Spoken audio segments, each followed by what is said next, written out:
Hello. Happy Wednesday. For most of you, some of you, probably most of the people that watch. Wednesday afternoon here. Anyway, happy. I had to stream a little later today. I had an appointment earlier. So I'm not sure when Chris will be here, but I expect him to show up at some point. So in the meantime, had not a tweet, but an article I wanted to go over. It's pretty detailed, and it's why I think it's the root of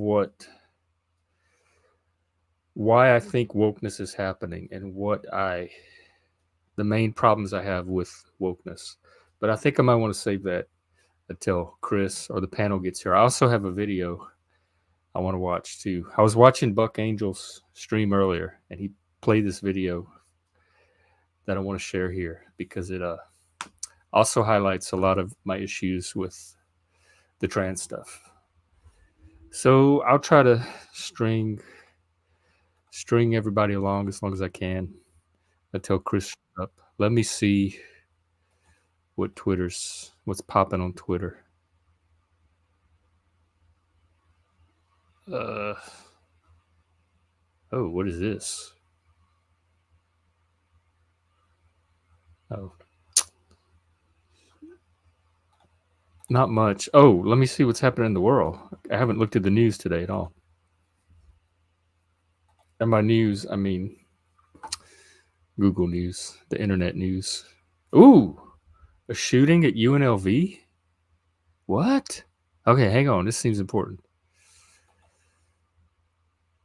Multiple victims, suspect dead.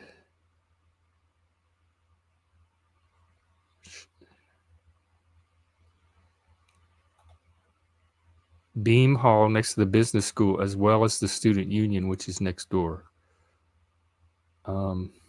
This just happened like an hour or two ago.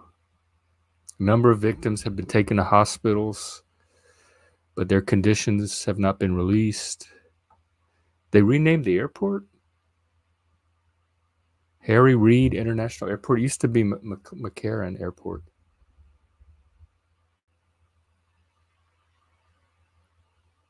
Working to evacuate buildings. Wow. What? I can't wait to find out what this is about.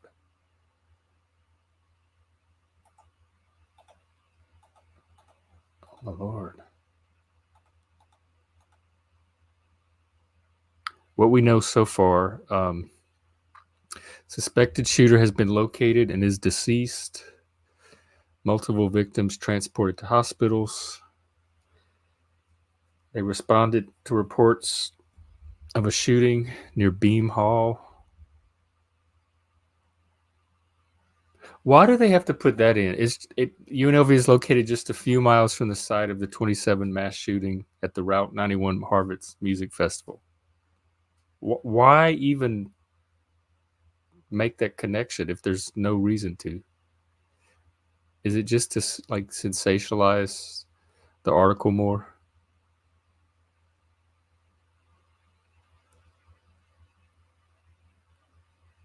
They're not saying how many victims, and they're not saying the condition they're in. And they're saying, so if you could avoid the area, we would appreciate it. It's still a very active and dynamic scene. Oh, God. Okay. Well, this is happening. Let's see what else might be happening. Kevin McCarthy's leaving Congress. Do I even want to jump into this when Trump's dictator remark? What was his dictator remark? What did he do now or say now? It says he wouldn't be a dictator except on day one. That doesn't bother me at all. That's just typical Trump rhetoric. He really knows how to get the other side rattled, though. He hasn't lost that touch. Paul did a debate last night, or a live discussion with Josiah, whoever that is, on whether they would vote for Trump or Biden. And Paul was the Here, I'll put the link in the chat. Paul was the pro-Trump side of the argument, and Josiah was the pro-Biden argument side. And it was pretty interesting. I didn't get to watch all of it, but I personally don't even think Trump's going to be on the ballot. He still has an indictment to overcome. Oh, here's Chris. Oh, for a minute. There he is. Where are you? I'm trying to reassemble. I'm trying to reassemble my daughter's playpen at the moment. I don't know. If, and I'm I just don't know like, if it's me or you. What's that? No. Let me check your settings. You look like you're at a ranch. I'm in my living room. Nope. Let's no see. ranch. Edit mic settings. Everything looks fine on my end. It could be my speakers. Sometimes it is. Let me try one other thing. What now? Say something. Can you hear me? I can hear you. Okay, I didn't have speakerphone on. I didn't realize I had to have it. I didn't realize I had to have it like that. I'm trying to get my daughter's playpen to reassemble. That's the playpen. It looked like saddles on like. Yeah, it is smarter than me apparently. I've done this once before, and I just moved it downstairs, and I can't get it to relock into place, and I have no idea why. Did you catch the first part of the stream? Yeah, I mean, I've been here for a few minutes now. Oh, yeah. There was a shooting at UNLV. I know. Yeah, me and Lindsay we're trying to comment on it, but you couldn't hear us. Oh. Where did they say it was? Like in what part of the campus? It's called Beam Hall. It's next to the business center and also the student union. I don't know what Beam Hall is. I've never heard of that. Must be new. Yeah, I guess. Well, UNLV's changed a lot since she was there. So.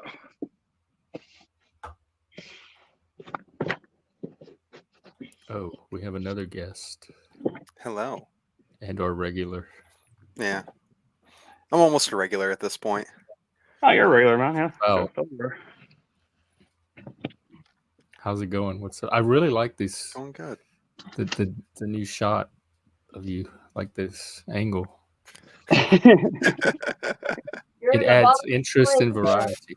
Of course, we lose Juniper. Oh, he must have knocked himself out. Yeah.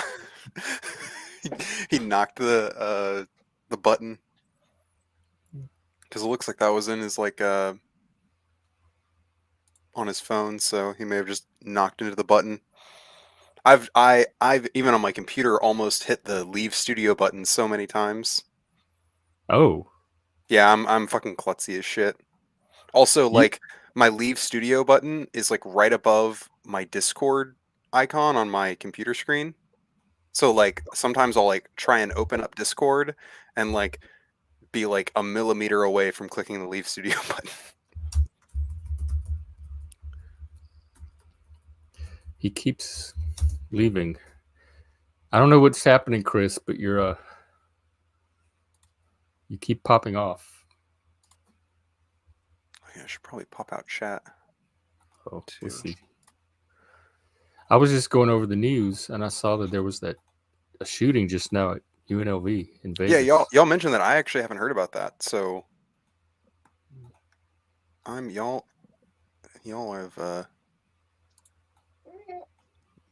are on me. Yeah, my phone is not liking this so much. I guess I don't know. I'm about to go back upstairs to the computer, but I was just trying to this playpen should be simple as all I'm supposed to have to do is just pick it up and it's just to lock together, but it won't, and I don't know why.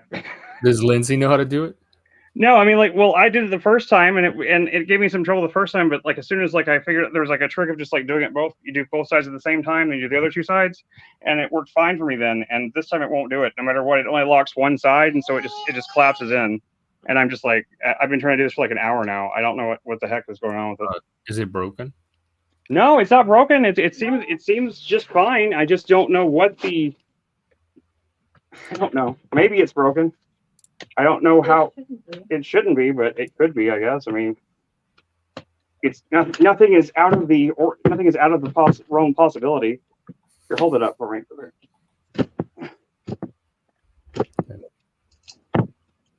Well, I hope you get it figured out because I hope she gets her playpen. Yeah, well, we really need a safe place for her to play down here because we're trying to do a lot of cleaning stuff and we got stuff everywhere. It's not safe for her to like crawl around stuff. So we got. Wait, there it is. What'd you do? There's a snap. You've been doing that for an hour. Well, no. I was cleaning up the area down here and then making space and then I got this part done. There's a button. Yeah, I know. I did the button and the button isn't helping. The button won't unlock. Major drama at the Slater household. Yeah, it's the. The button's not helping you right. Oh well, I'll figure it out later. I'm going upstairs though. Okay. Oh, the I guess remote. we'll see then. But no, I'm not. I'm staying on right now. I'm just like walking around. It's working okay. So I'm on Wi-Fi. Should be fine. It was right here. So I'm just trying to help them find the remote and stuff. And anyway, so go ahead and talk, though, guys. I can listen. Well, what's up, Liberty, Lib, Oh, Lib, nothing. commie? Yeah, the big commie, huh? Nothing much, really. I mean, I didn't hear about that shooting, so I was gonna say, like, if y'all want to educate me on this. They know very little right now. There were multiple victims. They're at the hospital. They're not saying how many or what their condition is, and the suspected shooter is dead. Okay. Is it looking like it's shaping up to be just like sort of, I guess, generic school shooter, or does it look like it's politically motivated or something like that? It's hard to say right now because it just happened like an hour. Oh, okay. So we're like really, really. Yeah, the scene is still active. They're telling people to stay away. Shit. Okay. That's where I went to college. Yeah, Lindsay graduated from there, so. Oh, is it in Vegas or? Yeah. It's the college in Vegas, like their one university. Oh, okay. Shit. Our football team is terrible. What was the team? I forgot the mascot. The Rebels. The Rebels? Have they always been the Rebels? Yeah. UNLV Rebels. Yeah, that does sound familiar now that I think about it. That's how. Like a gold prospector. Oh, It was pretty much the same thing as like the Terribles. Like there was all those gas stations called Terribles. Remember those? Terrible Herbs. Yeah. Yeah. And Hey, he had casinos too. Hey Reb was a lot like Terrible Herb. Yeah. Well, I had a video I wanted to. I'll wait for Chris to get upstairs and settled in, but I had a video I wanted to show that Buck Angel played on his show today. Oh. About it's everything. It's all of my reasons for why I object to the trans issue, or a lot of them. And then I had an article I wanted to go over. Interesting. Well, I mean, Buck Angel's fine in my estimation. He's a trans medicalist, which I don't fully subscribe to. So there's what's that. a trans medicalist? He thinks Buck Angel is among those who believe that being trans is at its core about like medically transitioning. Yeah, well, that's what it used to be. Well, yeah, I mean, that is an aspect to it. However, like the thing is, that's not the way that I guess the modern, broadly the modern like queer / trans movement views trans as. Right, like because it changed. They stretched the definition like they did with so much else. Well, that's how words work. So that's why. Well, yeah, kind of. I guess if it's organic, it did kind of work that way. It is. I would argue that it is how this worked too. It was an organic extrapolation of people's of like the way in which we used the word. I do think that clarity of communication suffers, and that's why we have to have words like transgender and transgender. Well, transgender is And not like AGP. it's not a word. Like that's like it's more of like an insult used to try and Well, you can be insulted. I'm not intending it as an insult. no. I'm intending it to be descriptive. I mean, it's not just though. Yeah, there's a whole, and I've talked to them before. There's a whole segment of trans people that are suddenly trans in their late teens or adulthood, and and they don't necessarily have any intention of surgically transitioning anyway. They're just identifying into that category. I mean, And that was not a thing when we were around. It was just that they just would have been ordinary gay people. I mean, if it makes any sense, But it's different from like the 3-year-old that knows at age 3 that they're not there's a mismatch between their brain and their. I guess it comes down to like how would you define like the difference? Because like for instance, I didn't have that thing where I've always known that I was a woman since I was 3. I've just known that I've always actually. It wasn't really until I really hit puberty that I started to feel massive discomfort within my own body and within the way I was treated socially. There we go, baby. Yeah, I would call that this second type of. To me, the trans umbrella, the word trans now includes the original. I guess you could call them transmedical. Yeah, no, I'm not saying. It also includes your type, which is like the later. The ones that get the awareness later, and the AGP people. What's so there's like different strains of trans, and autogynephilia. My generation, the word only meant transmedical. It didn't include these other groups, and now it does. Autogynephilia stuff, like that's all. That's come on. That's like shit that's used to like fucking psychoanalyze like trans people in a way aimed to like. These are people themselves that are openly autogynephiles. No. That is like a thing, but it's not like. You don't want them in your group. Well, in your category. Autogynephilia isn't being transgender. Well, to the I agree. I would agree with that. Superficially, it all looks the same. Phenomenologically, it's the same. Sure, and gay people and queer people also look the same outside of definitions. But they're still make that distinction. They're using the label trans just like you're using the label trans. Both of you are expanding it from the original trans medicals that were using it for the surgical transition. So if you can expand it to include yourself, why can't they expand it to include them as well? Like, who polices this word?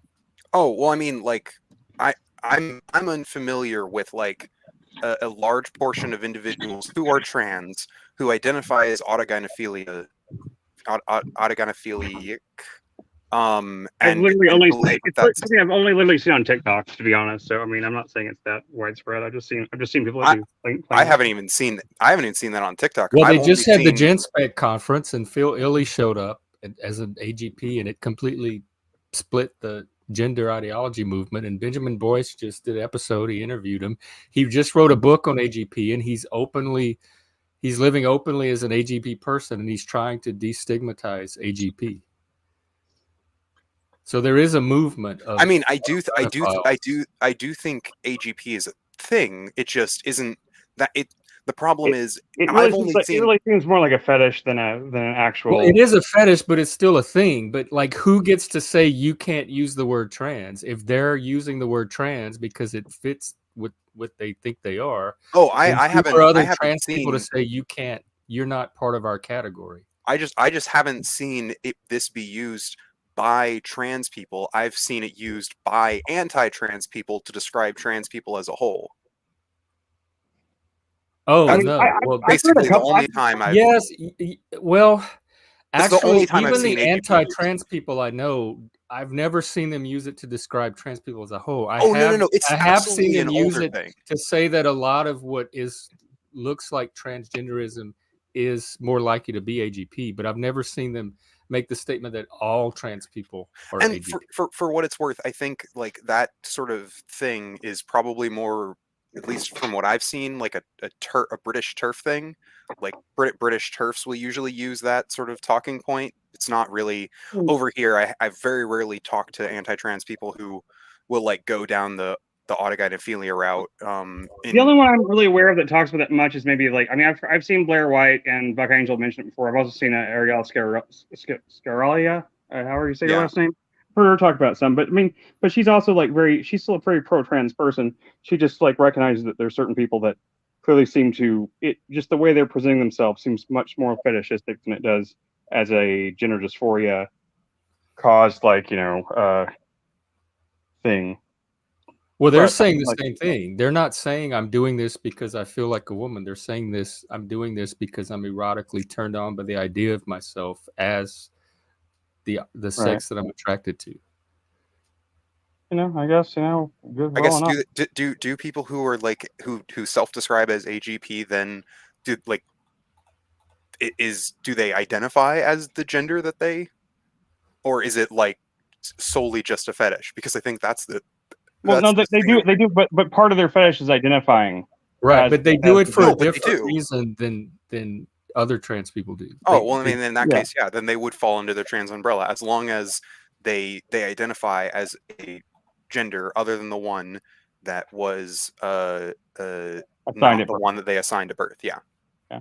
I mean, like, I think it's kind of like I find the autogonophilia thing a little bit like, I know it seems like a kind of weird gray area there, but at the same time, I mean, I don't, they're adults can do what adults want to do. I mean, I'm Yeah. not, If I'm not as here, long I'm not here to police what adults want to do with their bodies. And Yeah, and I think AGP is less of an issue with the minors, like the younger yeah, generation. It's yeah, I more of know a, it seems to be much more older men more than anything. yeah. And so for I'll what let it's the worth, trans I also fight it out.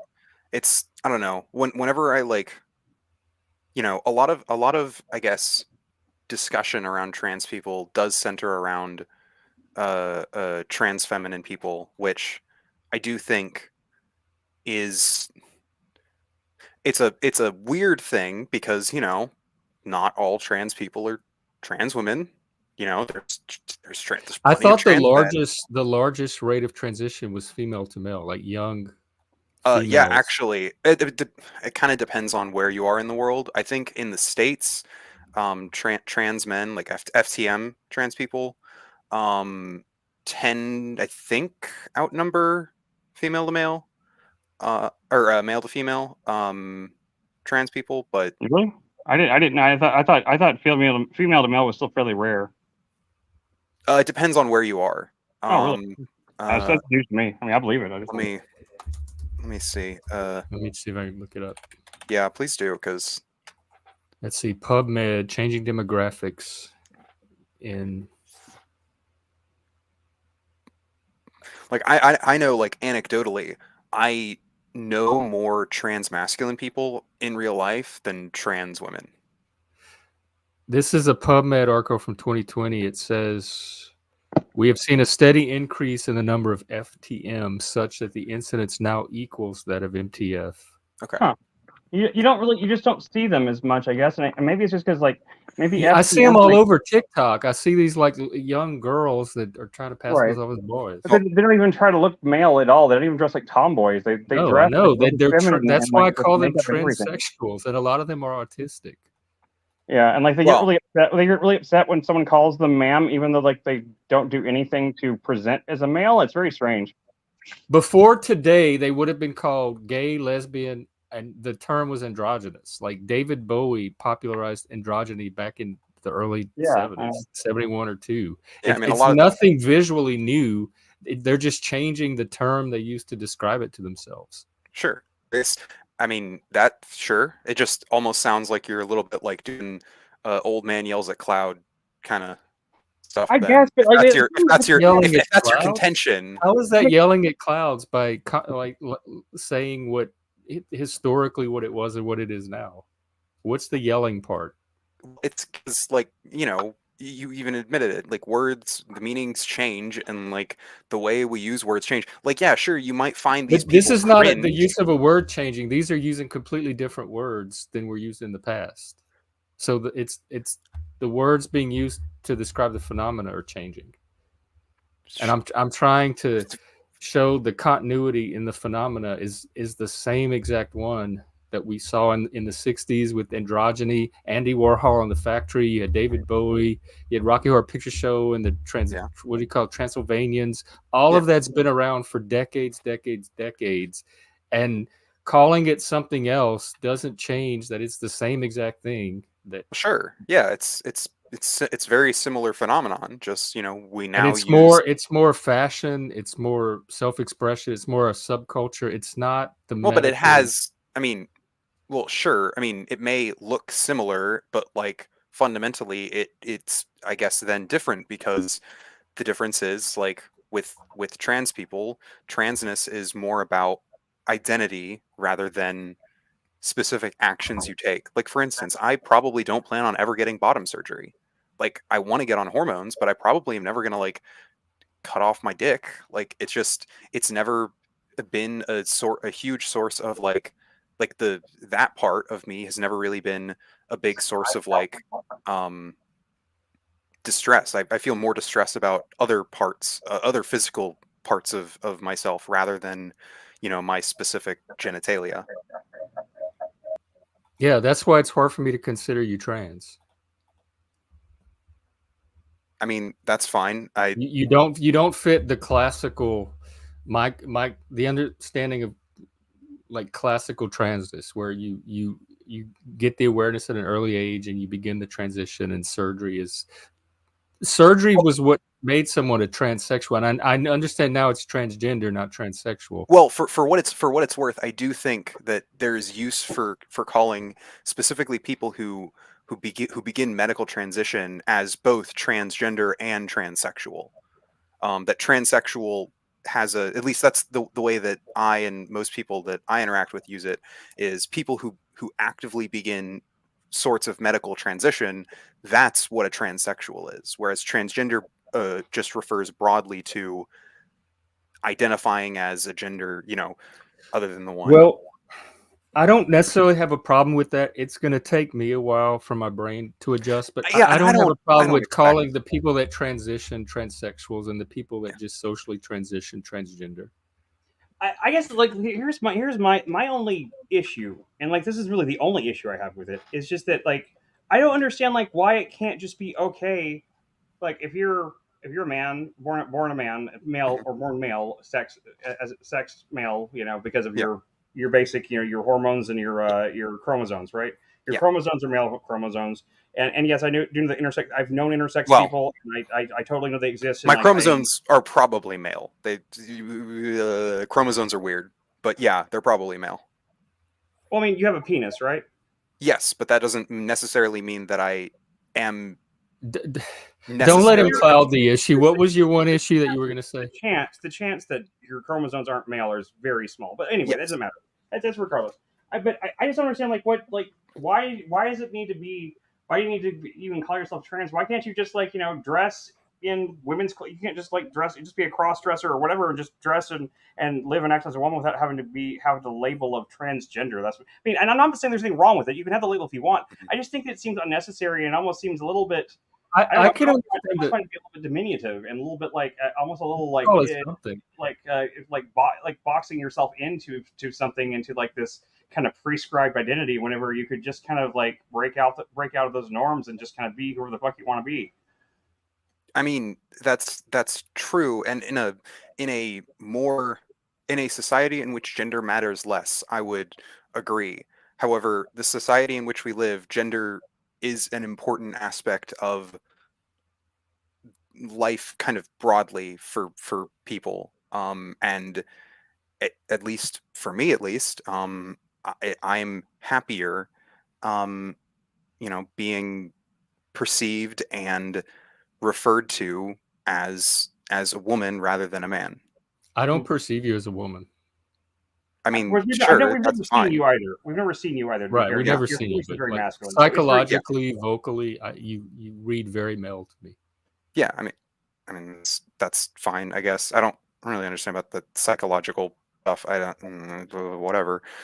Yeah, I mean, But like, I mean, women can have very male type brains, and men can have very female type brains and stuff. I will, but you know, I mean, like, there are differences in like the way that women and men think and stuff like that. And we and you had yeah, we had another great I think conversation tonight about I stuff and stuff like that. I And like, think I mean, I think it is broadly the hard for me to remember differences. I think that. broadly the difference between the way I guess people broadly who are male and people broadly who are female think is largely due to uh, uh, society. Like I disagree. I think it's mostly innate, but it's definitely conditioned by society because Southern women are completely different than Northern women, uh-huh. and so are Southern men. So there is a cultural factor on how Yeah. that gender gets like shaped. Mm-hmm. But I think Sure. I mean, within I'm the not. genders, I would there's just. kind I of a would just. unity. If I felt uncomfortable in my gender type identity, if I did, I don't really identify myself with my gender. Period. I don't find it useful to feel a close identity to my quote unquote gender. I Yeah. don't really think of myself as a man really, unless like if there's situations where it becomes relevant. But in general speaking, I don't go through my life thinking like I'm a man, I'm a man, I'm a man. You know, it's just like it's not part of my overall identity. I think of myself as Chris, you know, Yeah. that's how I did it. So like my gender has very little to do with my personality or psychology in terms of like what I identify, I guess, if you have to put it that way. But if I Yeah. did feel that way, I would just kind of like my feeling would be like, well, you know, I'm gonna wear and dress how I want to. And I mean I carry around a goddamn purse. Like look, Yeah. I carry See around a your fucking purse. coach bag. I have a Yeah. coach bag that Yeah. I carry around with me everywhere. And yeah, people make fun of me for it. I've had people like be like, "Oh, you got your little man purse type thing." I don't give a fuck. I mean, it doesn't matter. I Yeah. mean, it just like it, but it doesn't make me feel like I'm like being gender non-conforming or anything like that. I'm just me, and that's what I do. And Yeah. like that's where I get confused by is like why what's the need to feel the identity part of it and being and have it recognized by because like I because honestly if someone were to look at me and be like yeah you know you're a faggot or you're just a little pussy or you're acting like a little girl or something like that it just doesn't bother me. I don't care. I mean like people can call me a girl all day long, it doesn't matter to me. And I guess that's I mean it's just a difference of people. I guess Yeah. I'm curious because I'm asking from a curiosity perspective like what is it that makes that important to you? Like what is it that makes it feel better to be called by a female Oh, pronoun? I have no idea like what it I guess like what it is that makes it like to where I am more, I guess, comfortable. I'm happier being referred to as using she her pronouns and as a woman than as a man or as even non-binary. I for a while I Everybody's had non-binary.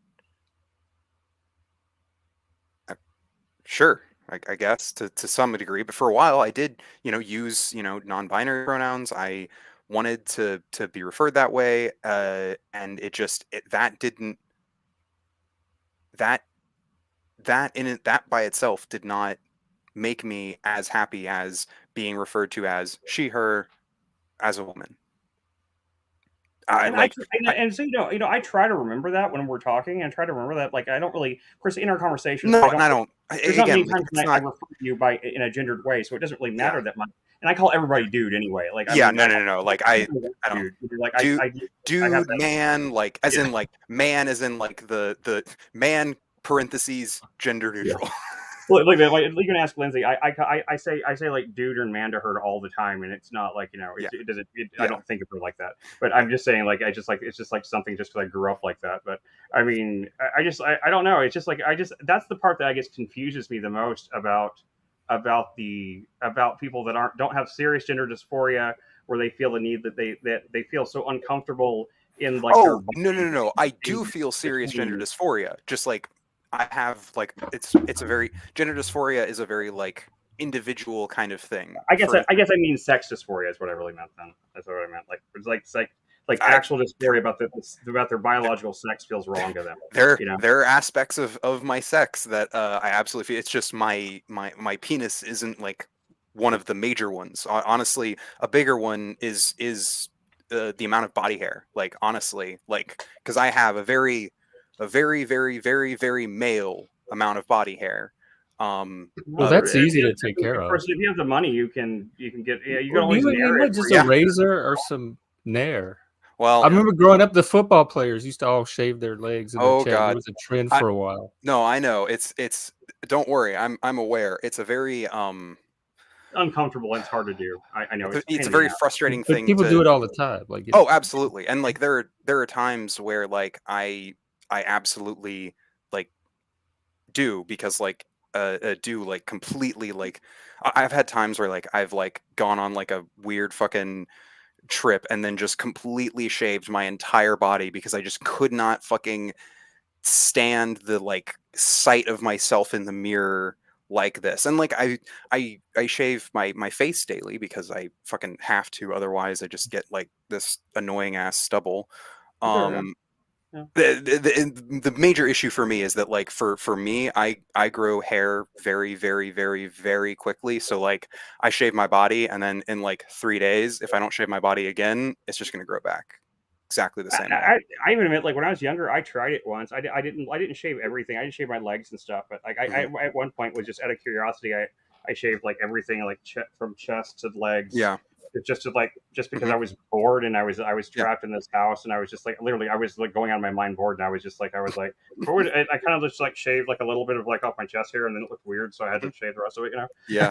It's like you know, I was one of those things where like but like you know I mean I've done that before. It's not like I didn't like. I mean, I guess I understand, and I understand it's a pain in the ass. I would never want to have to do that all the time. You'd have to get like that electrolysis type thing where it gets removed permanently, and that's with the fucking ass. Once I have, you know, I guess more money, like that's ideally Right, yeah. I just get fucking laser off all my fucking body hair. But see, to me, like just doing that doesn't make you less male. To me, it just makes No. you a male that just prefers not to have body hair. You know, or just like, or even not, or just like gender non-conforming to the degree of like, you know, like everybody, like you said, everybody being non-binary, you know, kind of thing. Like everybody is on that spectrum, you know. And I guess like, that's where I get tripped up on it sometimes. Just like the people that get angry and insistent about like, you know, that they definitely are this. At the same time, they're playing into a lot of gender abolitionist stereotypes. I'm like, which one is it?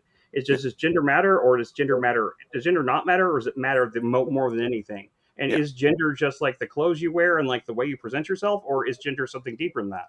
You know, and like it's like there's a lot of people that seem to confuse that. You don't. You seem you're a very self-aware person. You seem very integrated for the most part. And I think like, you know, you seem like I you know, as I've said before, I think you're a very intelligent person. I just like, but I went through a lot of other more, you know, a lot of other these the louder trans activist types and stuff that talk about this. So that's where I get tripped up with them. I'm just like why does this matter to you so much? Like what is the thing? I mean, sometimes it really does seem like it's about the power of like they're trying to get us to say something that they know is that they don't want to or something. And sometimes it seems like it's actually because it hurts them. But you know, I don't know. Let's watch this video and maybe it'll help us understand more. Sure, yeah, let's watch it. Let me hang on. I got to change my settings. Yeah, we need to watch his documentary too. I've got it. I've been meaning to watch it for a week now. So. Yeah. Add it to the list. And for what it's worth, while you mentioned gender abolition, I am very much in the same vein of my ideological communism. Ideologically, I'm gender abolitionist. Just I understand that Jen ain't going anywhere. Yeah, so like trans are the ones keeping it alive more than anybody. All right. And doctors need more training and less ignorant. Hold on. This person thinks they know everything. They don't know anything. She's literally wagging her finger. When it comes to trans rights and it comes to gender affirming care. So let's talk about this, because Barbara started this conversation with like, oh, it's not so bad to be a woman. And obviously it turned into this. Barbara is basically saying, if I were to treat you for anything, it would be as a female. Well, let me tell you something, Barbara. You shouldn't be a doctor, period. I wouldn't trust you with my children. I wouldn't trust you with my life. Because What? here's the thing, Barbara. I'm a trans guy. I am in the process of transitioning. I've had surgery. I've taken testosterone. It's been just over a year that I've been on T, and any doctor that knew their shit would know that that completely transforms your body. That my body parts are no longer female, not even biological female, I'm good. because my biology has changed. My body chemistry has changed because of hormones. Hormones are what create that biology in the first place. Okay. Enough. Yeah, that's my reaction too. It's that level of delusion. It's that level of reality denial, I mean, I think science she's. denial. I think Like she's the rest making. of society, there's no way you can force the rest of us to go along with that level of delusion. I think she's making the argument very poorly, though there is an argument, at least among, um, I guess, if you want to call He, academia. he. Um, oh yes, he. My apologies. The argument that he's making, it just like it's that basically, if you, I mean, even if you just take hormones, right, that does change a lot of the underlying um, sex characteristics. It doesn't change biology. Well, it well, hang on. Hormones are part of biology, though. Yeah, but it doesn't change male into female. It doesn't change your core. It doesn't change your chromosomes, though. Well, sure, yeah, it doesn't change your chromosomes, but like, I don't think that we use chromosomes. We don't use chromosomes just in and of themselves to determine sex. That's we don't. We just don't. Like, I'm sorry. Sex characteristics are a amalgamation of things that we use to determine, because like, okay, it's like the whole you know how people will talk about how there's you know, biological sex is on a spectrum, because basically it's basically a bunch of different, it's an amalgamation of traits that we assign to one category or another, and you know, you don't have to have all of the traits to be in either category. You can have some traits in one category and other traits in another. Just it more depends on sort of, I don't call honestly. it a spectrum. It still seems bimodal.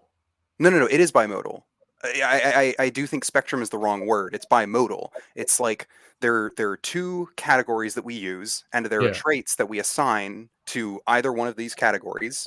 Or But the traits that we observe. we observe in in Category. what we, yeah, in how we decide.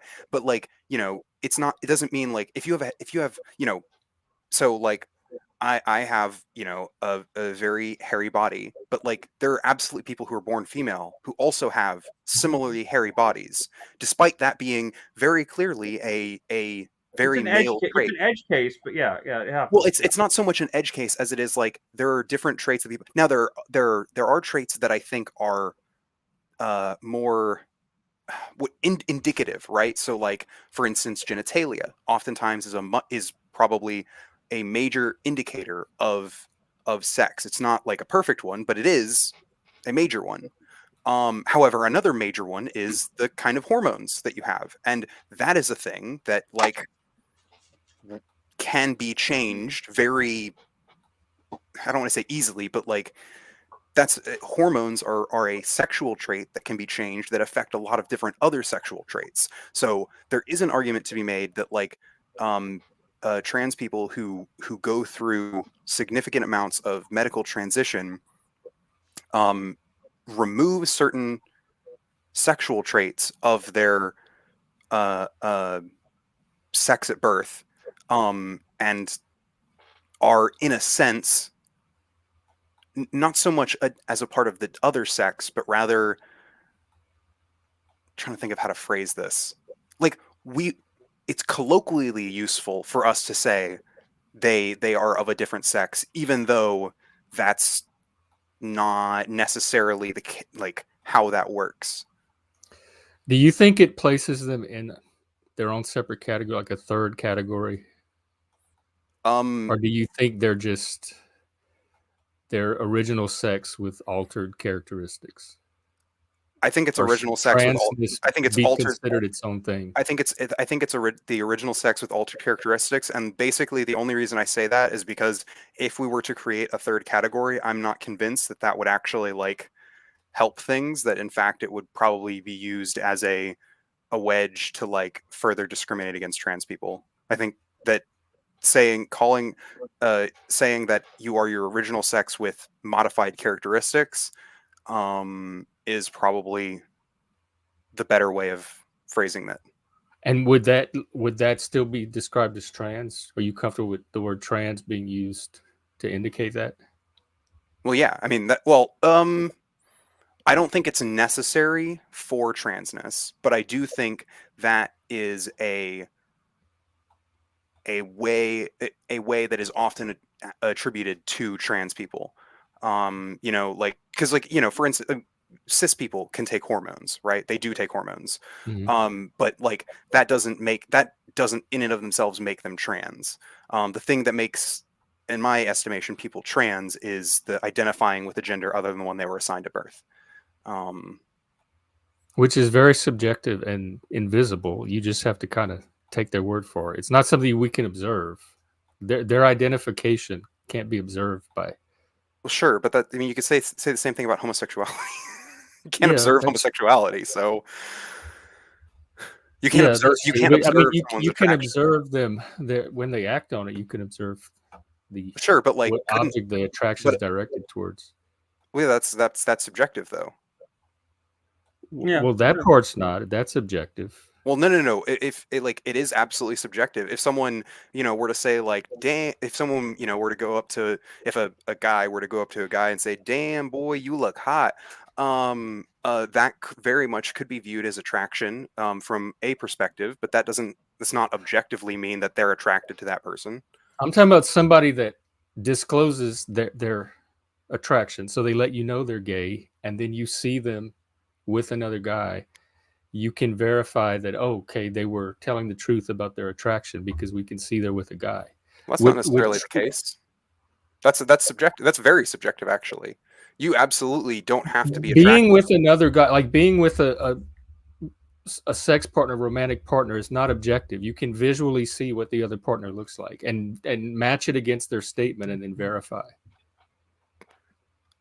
Okay, I just like. I mean, they still could be lying. I mean, yeah. Well, yeah, they could be lying, like, but so could trans people. I'm saying the ones that are not, the ones that are like the ones that say they're gay, and then you see them dating guys. You're like, okay, well, they said they were gay. Yeah, they're dating guys. Well, if someone says they're trans and they start presenting as you have this extra marker you can use to like kind of take it out of the realm of pure subjectivity. With a trans person, you just have their word that they identify a certain way. And they may like dress a certain way, I guess. Sure, but that's all really gender is. I guess that it's not all gender is, but it's not all gender is. But I do think that like, gender is a large collection of socially constructed ideas that we sort of adhere to and like assign to the groups that we're talking about. It's not like gender's not like some intrinsically thing that like a person is or isn't or has or hasn't. Like for instance, Chris will wear a purse, but like Chris is a man. Chris identifies as a man. Just because he's wearing a purse, which is largely if pressed to like if someone presses me on like what do I identify as, I would default to that. But yeah, I mean, like I don't really know what it means to feel like a man per se, other than the fact that I'm biologically male. I just don't like But if I were to like decide like to wear a dress or something like that, like I don't think it really wouldn't change my gender identity any in that sense, But, yeah. So as someone like alone on a desert island, do they have a gender? Like if they were born isolated? No, I wouldn't. Well, I guess no, I wouldn't say that I think that person is a gender, because I think gender is a result of like social forces. So you need other people to have a gender. So to it's have gender subjective. Absolutely. But even in like tribal societies and everything, and even going back to like but those gender roles, like it's not like it's a new thing. Like I mean, no, a lot of these gender roles are go back no. Gender roles aren't new. In fact, like I completely understand why. It's a and largely it was like basically a bunch of gender roles that got assigned via primarily sex. Based on like the strengths and advantages that like someone who is born male or female like might have, like Yeah, women like it's tend to be more nurturing and men tend to be Mhm. those kind of things. I mean, it's yeah. and but there are plenty of examples, I think, in many of those kind of hunter gatherer cultures that we know there probably were women that hunted and did the did the Oh, more actually, and vice versa. not even just like we assume that we actually do have a lot of evidence that, especially in a Oh, lot of those yeah, older societies, that I couldn't think of any specific examples, but yeah, I've yeah, read yeah, it before. Yeah. yeah. Uh, but yeah, I mean, gender is Well, like, I don't know where I was going with that. well, that brings me to I have this article that I want to go over, and it's very lengthy. Okay. I want to give it some time and attention, but Mhm. it speaks to this question of gender values, I guess, and it's I think it's going to be easier for me to just go through it and hit the points I want to hit, and then we can talk about it instead of Sure. stopping and talking at every point. First of all, I wanted to show you. I found this hat today. I want to show it to you and see if see if you liked it at all, Jeff. I'll send it to you. I love, yeah, I saw it. Yeah. Oh my God, I love it even more. It looked cool on your head, but now well, except for the upside down cross. Well, yeah, I know. But I it's just try to stay away from that just because various just occult out of symbols, respect. I guess. But Cringe. what's But that? yes, I love it. Is that company you told me about? Yeah, black scale. Yeah. I always thought this is the coolest hat And I they've like put out there. cool. Yeah, I like it a lot. I'll send it to you. I'm trying to. Oh no, don't say. Well, I'm not gonna wear it because of the upside down cross, but Oh, I okay. definitely like it. If somebody else was wearing it, I would think it was very cool. Okay, well, I won't send you then. I come across things sometimes that like like I found like that the thing I want to try to send to Machine Lies when I get the money for the shipping on it. It's kind of heavy, so it'll be expensive. But I found something for you too, Liv. Oh, I don't know that it actually. Well, I here's like two things I want to show you here. One of these is like it's almost like an. oh, hell yeah! Who is that? Let's go. Nobody's. It's just like Is that a superhero? no. No, Is this? It's basically We're not. antique It's black not box. a thing. double. It's blacklight. Yeah, it's like I think done in so, black yeah. light. Yeah. But it's Oh, it's like wow. somebody dressed up in like like kind of like black block type attire. Yee. Yeah, and then it actually has a back too. It has like a cityscape in the back. Oh, I like hell that. yeah! And I also found a She-Ra shirt. Yes, best TV show. I don't know where it is right now. It's around here somewhere. I was cleaning out the closet, so like all the stuff in the closet is on this bed right now. So it's like a disaster. But yeah, I'll find it and send you a picture of it later. But yeah, just before we go into the article, I just wanted to just show those two cool things. And yeah, let's look at this article. Oh, Machine Lies is in the chat. Oh, is he? Oh yeah, I love you, man. Thanks for thinking. Here, well, hang on. I want to show you this. I want to show you this hoodie, man. Show you this hoodie. I want to see if you want me to send this to you. Because if you don't really want it, I won't spend the money to send it to you. But I thought this was hilarious and thought that it would be it might be something that This machine. Oh yes, best phrase. It's a hoodie. It's like a real Might get his heavy. stream shut down. Which says Nah, look, Woody Guthrie had that on his guitar. It's Woody Guthrie's guitar thing. Yeah. Yeah. It's like new with tags and everything too. Okay. It's this really weird, obscure LA label called Civil Regime, but it looks like Evil Regime. It looks like evil, but it's supposed to be Civil Regime. But anyway. Nice.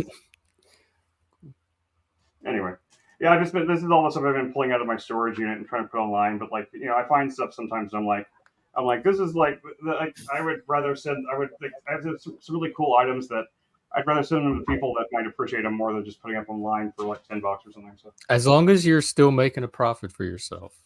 Oh yeah, I mean, like I'm not. It's not like a. I mean, like at this point, like the most expensive thing about sending it to anybody is just shipping. But I just like when I get the money to ship it, I'll ship it. But, if someone wants one of these things and they want me to send it to them, like you can Yeah. cash out me like $6 for shipping, and Hell yeah. that takes care of that. But other than that, then I'll ship it when I have the money. Yeah, come on the stream, Machine Lines. I haven't talked to you in a while, man. Okay, this is an article. Like we know that women have higher presence in like they're in the education and the universities and the academy. The number of women is increasing, Yeah. and so it takes a look at the effect that having more women in these settings are having. And I just want to hit some It's making things worse, some obviously. highlight. The Women- sex women make ratios are everything worse. changing. That's what the sex ratios are changing.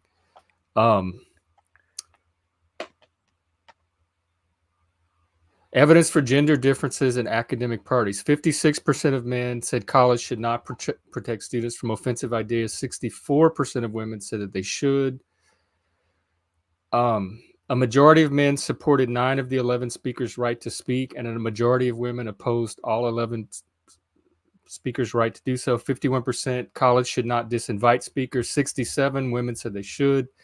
58 opposed confidential reporting system for offensive comments. 54% of women support it. 63 thought controversial news stories shouldn't need approval. 51% of women thought they should, etc. Supporting the right to make an argument is not as endorsing it. 51% of women disagreed. So this is over the majority in every case with the women. A large number of men support intellectually foundational text above diversity quotas. 44 to 60% of women support diversity quotas above foundational text. 71%, this is an important one for me, reported that protecting free speech is more important than promoting an inclusive society. 59% of women said promoting an inclusive society is more important than protecting free speech. I don't know why I can't read today. 58% of men, never acceptable to shout down speakers. 58% of women, sometimes or always acceptable. Men allocated more points toward academic freedom and advancing knowledge than women, and women allocated more points toward social justice and emotional well-being than men. And I think we can see the result of these shifts in the academies. Male researchers are more likely to specify scientific progress in the advancement of knowledge as the aim of their research. Female researchers were more likely to specify societal progress, external usefulness as the aim of their research. And creating a better society inspires their work, and to place higher value on research that's benefited society. So the article goes on, but it's all along those same lines. And it kind of shows this shift in values that I think happen when the gender ratios, whatever that means, sex, gender, whatever, ratios start to change, because whether it's innate, whether it's social conditioning, whatever, women seem to work off of a different set of values and have different priorities and agendas than men. And this is why I don't trust women when they get in power, that they're not going to try to start restricting and encroaching on the freedoms that I value. And here in the U.S., freedom of speech is a big one, and it's at the top of the list. So yeah, so you're advocating that we should and I think freedom of speech from women. Yeah, no, I agree. Engine that drives wokeness as well is this feminized psychology and agenda. And obviously, the answer to all these issues is to just strip women of the right to free speech. I mean, I agree. Look, all right, women shut up. All right, I think they have the right to speak. I mean, Joshua Jones would have him in the kitchen and not speaking, but we disagree on that. I think every American has that right, and I wouldn't want to restrict it from anyone. But I'm not the one doing it that's attempting to do it. They are.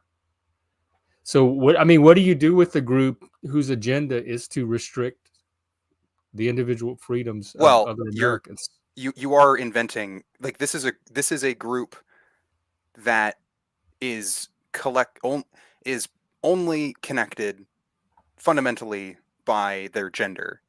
For what it's worth, the group you're talking about, and it's women in academic setting, like all of the polling. Yeah. It's not women even all in academic women. setting. Yeah, it's women in academic setting. Yeah, women in academic settings disproportionately think this, but we know it's not all women, and in fact, seems that like most of the disproportionality, like instead of a 50-50 split, it's like a 60-40 split for most of those is what it seemed Yeah. on the women's side. So we're not talking about some, insane majority. We're just talking about a little over half of women in academia. It is worth noting that that's what we're discussing. That's the group we're discussing. Yeah. And the men's side was much higher. It was like 60, 70% in a lot of cases. And for me, it's more about the contrast between the two worldviews, Yeah, it goals, seems values. just seems like diversity of thought, man. Maybe so. I think the part that bothers me the most is part of that diversity is restricting freedom. I do agree. I do think that there were definitely a number of those issues on which I don't necessarily agree with the majority of female academics. But like, I mean, I guess that's the beauty of academic settings is you can disagree. You're allowed to. Well, not if enough of those women get in power. You won't be. And like To a certain I don't extent, have yeah. a problem if Though the I men don't. want to do scientific research and the women want to do research that makes society better. I think that the university has room for all types of research. Yeah, That's not really the part I your have a main problem. your main thing has been on like I guess like the freedom of speech Yeah. related issues. Yeah. And broadly, I think I agree. And diversity and inclusion at the expense of academic freedom. Yeah. Like one of them was, is it more important to seek truth or more important to create an inclusive environment? And the women said creating an inclusive environment. The men said seeking truth. So if creating an inclusive environment means beginning to restrict the expression of others, that's when I have a problem with, like, because again, that's an attack on free speech that's being smuggled in under the guise of inclusion. I mean, I guess it kind of depends on what you mean by free speech, because it's like, okay, Well, here in the U.S., we have a pretty clear understanding of what it means, at least according to I'm our not sure. I'm not sure a lot of people. I'm not sure a lot of individuals do, considering a lot of people will like cry free speech issues when they get like banned on social media, um, because that's not a free speech issue, at least in terms of what freedom of speech in America grants you. In Right. I America, mean, freedom of speech. free speech it means the government shall not like restrict your speeches. But the problem with that is like that the government was guiding some of the social media companies to Yes, no, I censor agree. people. I do think So, there's yeah. so there's some overlap in some of that, and I do agree with that. However, broadly, like on college campuses, it's not like it's not a freedom of speech issue for a group of college students to like protest a speaker. That's not like them removing the speaker's It is freedom a of speech. freedom of speech issue for them to attempt to shut down the speech. How so? They can wave signs and protest, but they can't Wait, hang on. Why can't interfere how with does the that person, how does because how, the do- Supreme how does that Court become says so. It the Supreme? crosses the line from protest when it becomes active interference with their ability to speak. Oh, well, sure. I'm saying, but like but like Like that lawyer that went to Stanford and couldn't even finish his speech because the kids kept harassing him and yelling over him, talking over him. That crosses the line from protest and free speech of their own to actively interfering in his right well, that to comes speech. that's a harassment thing, not a free speech thing, right? It's interfering with his right to speak. Well, yeah, harassment and free. I mean, it can be both. It can be an Wait, infringement of no, free but you speech. don't have a And right. You don't have fundamentally a right to speak on from any platform. No one has like that's the whole thing, right? Like again, when we talk about freedom of speech, what we're talking about is like right, like the First Amendment, right? Like that's what you're referring to, Jeff. Yeah. That's Yes, and the body of rulings around it sure. that have clarified it. That's related to like government stuff, though. That's related to what the government can and can't stop you from doing. right. No, I kind of get what you're Yes, saying. I mean, but it's also a fundamental American value. So it's not like a technicality. It's like No, we as Americans profess to value allowing each other the speech, and Americans that don't, that encroach on that, seem less aligned with the values that are encoded in our American system. I mean, okay, then you And definitely I can legitimately be concerned with them getting into power and changing things in a way that drifts away from would that you value. would you agree that things like book bannings are anti-free speech then? Yes. Yeah, I would. Oh, And in okay. some cases, I've never been in favor of book ban. I don't have a problem restricting pornographic material to Sure, my that's a different the thing. children, yeah. Yeah, that's a different that's different than like, say banning 1,000 books from Florida schools. I mean, the only ones that I personally thought that the ones that I saw on those lists that I did think that there was probably issue with because I actually looked up some of those books was like Mhm. what the genderqueer book that Yeah. actually had included graphic sexual descriptions, stuff like that. Yeah. No, I I do think for children that can access that in a library at the age of 8, that's a little bit extreme. Yeah. But yeah, there's a lot of other things that, like they try to take like To Kill a Mockingbird and stuff in some places, like try to ban, and that's been banned before. And I think that's stupid. Like it's just like I don't even understand like why. And then there's people that try to ban fucking what's his name? Huck Finn. Yeah. They try to ban the Adventures of Huck Finn because the character Mhm. which I won't say on the stream for to get Yeah. but still, like Mark Twain, it wasn't meant in any kind of hateful, racist way. I mean, it's even what the character calls himself and stuff like that. And I think even if it was, hate speech is not illegal in the U.S. Yeah. Yeah. And I don't think anyone comes away from reading Huck Finn and thinking that it's totally cool to call black people that. I mean, if Mhm. they do, then I guess then maybe there's something deeper wrong there than just the book. And I mean, I'm generally against banning any kind of books, and that includes religious texts and anything else like Mhm. that. I mean, I don't think that I've heard people trying to get the Quran banned and stuff like that. I think that's ridiculous. I think people should have access to any kind of information, and the internet more or less does kind of democratized at the point where it almost doesn't even matter. But like Yeah. that, you maybe can't get a physical copy of it, but you can find most of the books online if you want to anyway. So Yeah. it's almost silly. It's almost silly to ban the books at this point. It's like, well, if you're worried about them seeing porn, then you're just going to ban the internet from them because like they can find porn. I mean, they can Yeah. find porn of all kinds easily, and it's not like it's the restriction to it is like it asks you if you're 18 or not. It doesn't require Yeah. anything else. So I mean, like, it's not like banning books is ever going to really solve anything, and I think it's kind of silly. That whole argument is kind of silly. But I mean, yeah, I mean, I'm not forever for banning books. I'm not ever for banning any kind of like real kind of I mean, like I said, if I don't like the idea of like a teacher like reading from or or teaching sexually explicit material to like under like really truly like young children. And I've heard of Sure. that happening like one time. I've only heard of like one actual instance of that happening. Yeah. I think the teacher was fired and everything, and that's the Yeah. right response.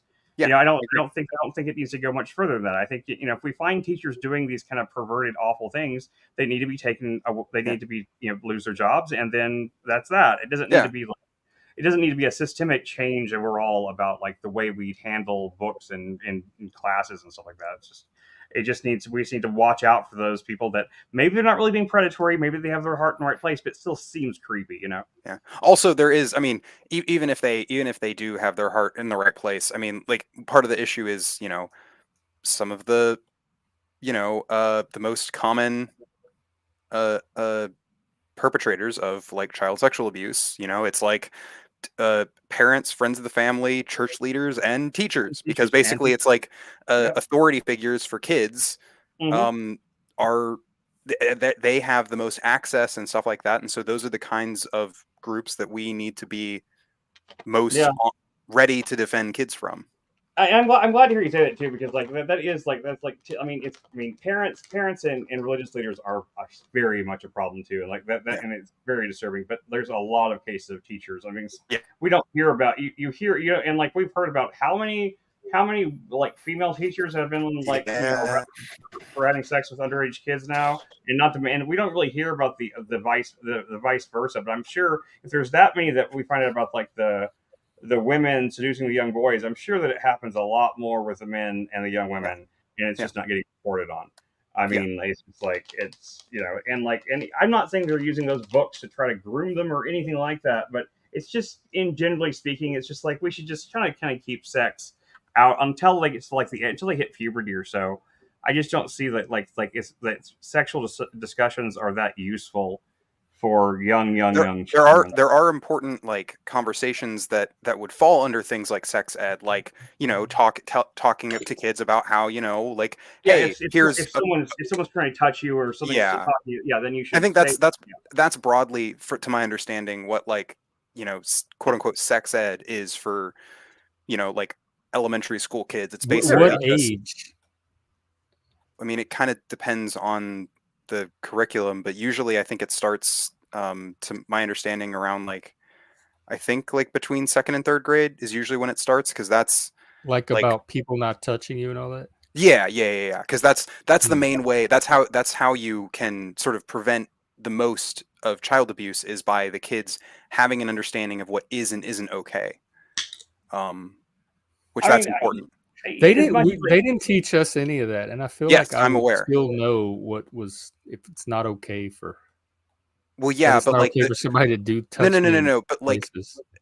okay, then I mean, okay, sure, maybe you did, but like, that's very clearly not the universal experience, because we yeah. do know that there's a lot of And then and a lot of kids like they listen to the authority figures, and the authority figure tells them like, yeah, normally this wouldn't be okay, but it's okay in this situation. And the Mhm. And kid's kids just like gonna believe them, like, "Oh, okay, Actually, go yeah. ahead." actually, Have you met a Nothing kid? innate in the kid that's gonna say this feels wrong. Have you I met mean, kids? yeah, a lot I of do know. I do know kids. they will feel that something's wrong, and they will feel, and it will be trauma for them. But a lot of them won't like know how to deal with it or process it for years and years and years because they're not emotionally mature enough to understand what's happening.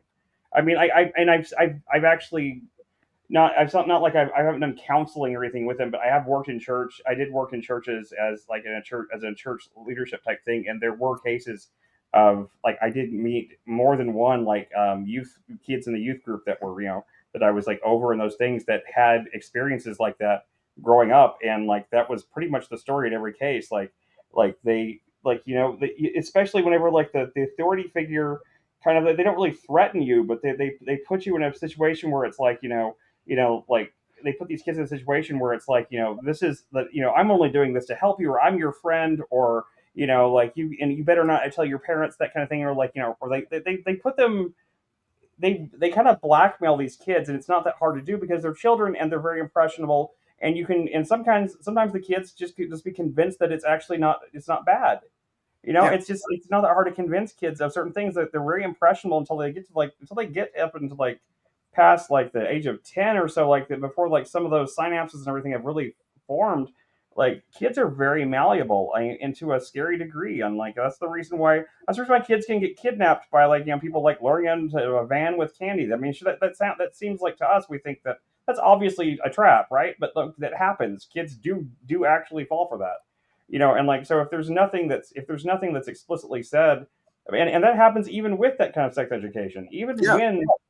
even when those kind of like boundaries are laid out and said by like their parents and other things, there are manipulative like asshole like child predators that still will like can convince a child that yeah that normally this would be wrong, but not in this case. Or like seriously, religious ones will like convince kids that it's what God wants them to do and shit like that. I've heard these stories like for absolutely disgusting and horrifying. It's like the kind of shit that makes you want to throw up. It's just yeah, Yeah. pastors have done shit like this to kids. It's just like Yeah. oh god, it's. I mean, I'm not even talking about Catholic priests. I'm talking about No. Protestant Yeah. pastors. Oh God, honestly, it is just as bad among Protestant churches as Catholic churches. It's just not as, it's not viewed as systemic because a lot of Protestant churches aren't as affiliated as Catholic churches. So like a lot of this stuff can like fly under the radar. A pastor can like have that controversy and get kicked out of a single church and then go across the country and start a new church where no one knows, and like rinse and repeat. Like that kind of Yeah. shit happens.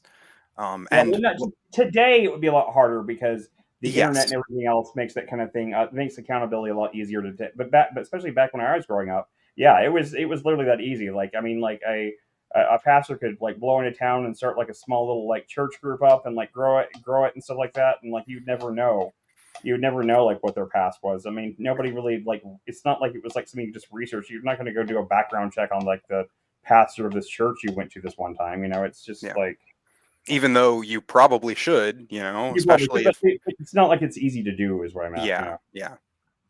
Well, I mean, I would say I don't think people do that now, even when it's easy to do. It's not like because I've talked to people who are like, oh yeah, I went to this church, and then I do like the barest amount of research on that church, and I'm like, hey, do you know this church had some like weird fucked up shit that happened like 6 months ago? And they're like, no, I've never heard of that. And it's like, you took your kids to this church, man.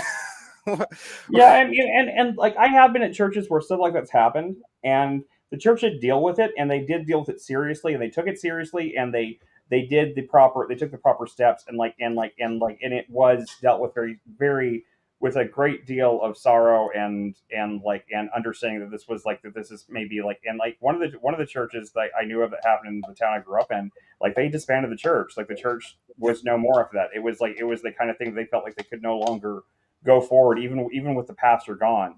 I remember one of my old pastors actually told a story about he used to like be a assistant pastor for this mega church in the Dallas area, and he never said which one it was or anything, but he was a pastor, he was assistant pastor, and it came out like because one of the girls that he had been raping got pregnant, and she was 13, by the way, and another one was 12, and it came out that this happened, and like they of course called a meeting, and they called him in there, and like they were like, how could you do this? You know, like everyone was like obviously beyond angry and beyond like just like disgusted, and they're basically like, you know, they're about like, you know, the cops are coming, you know, you're about to be arrested.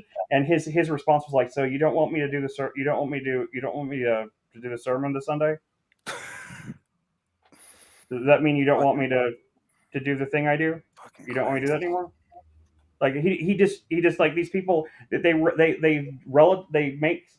these ideas, they get in their head that they are beyond morality to a degree because they are these avatars for God or whatever, and it's just sick, man. Like it's one of the reasons that I am not a church going person.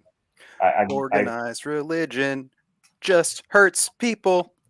Not all I do- organized religion. I do Come think on.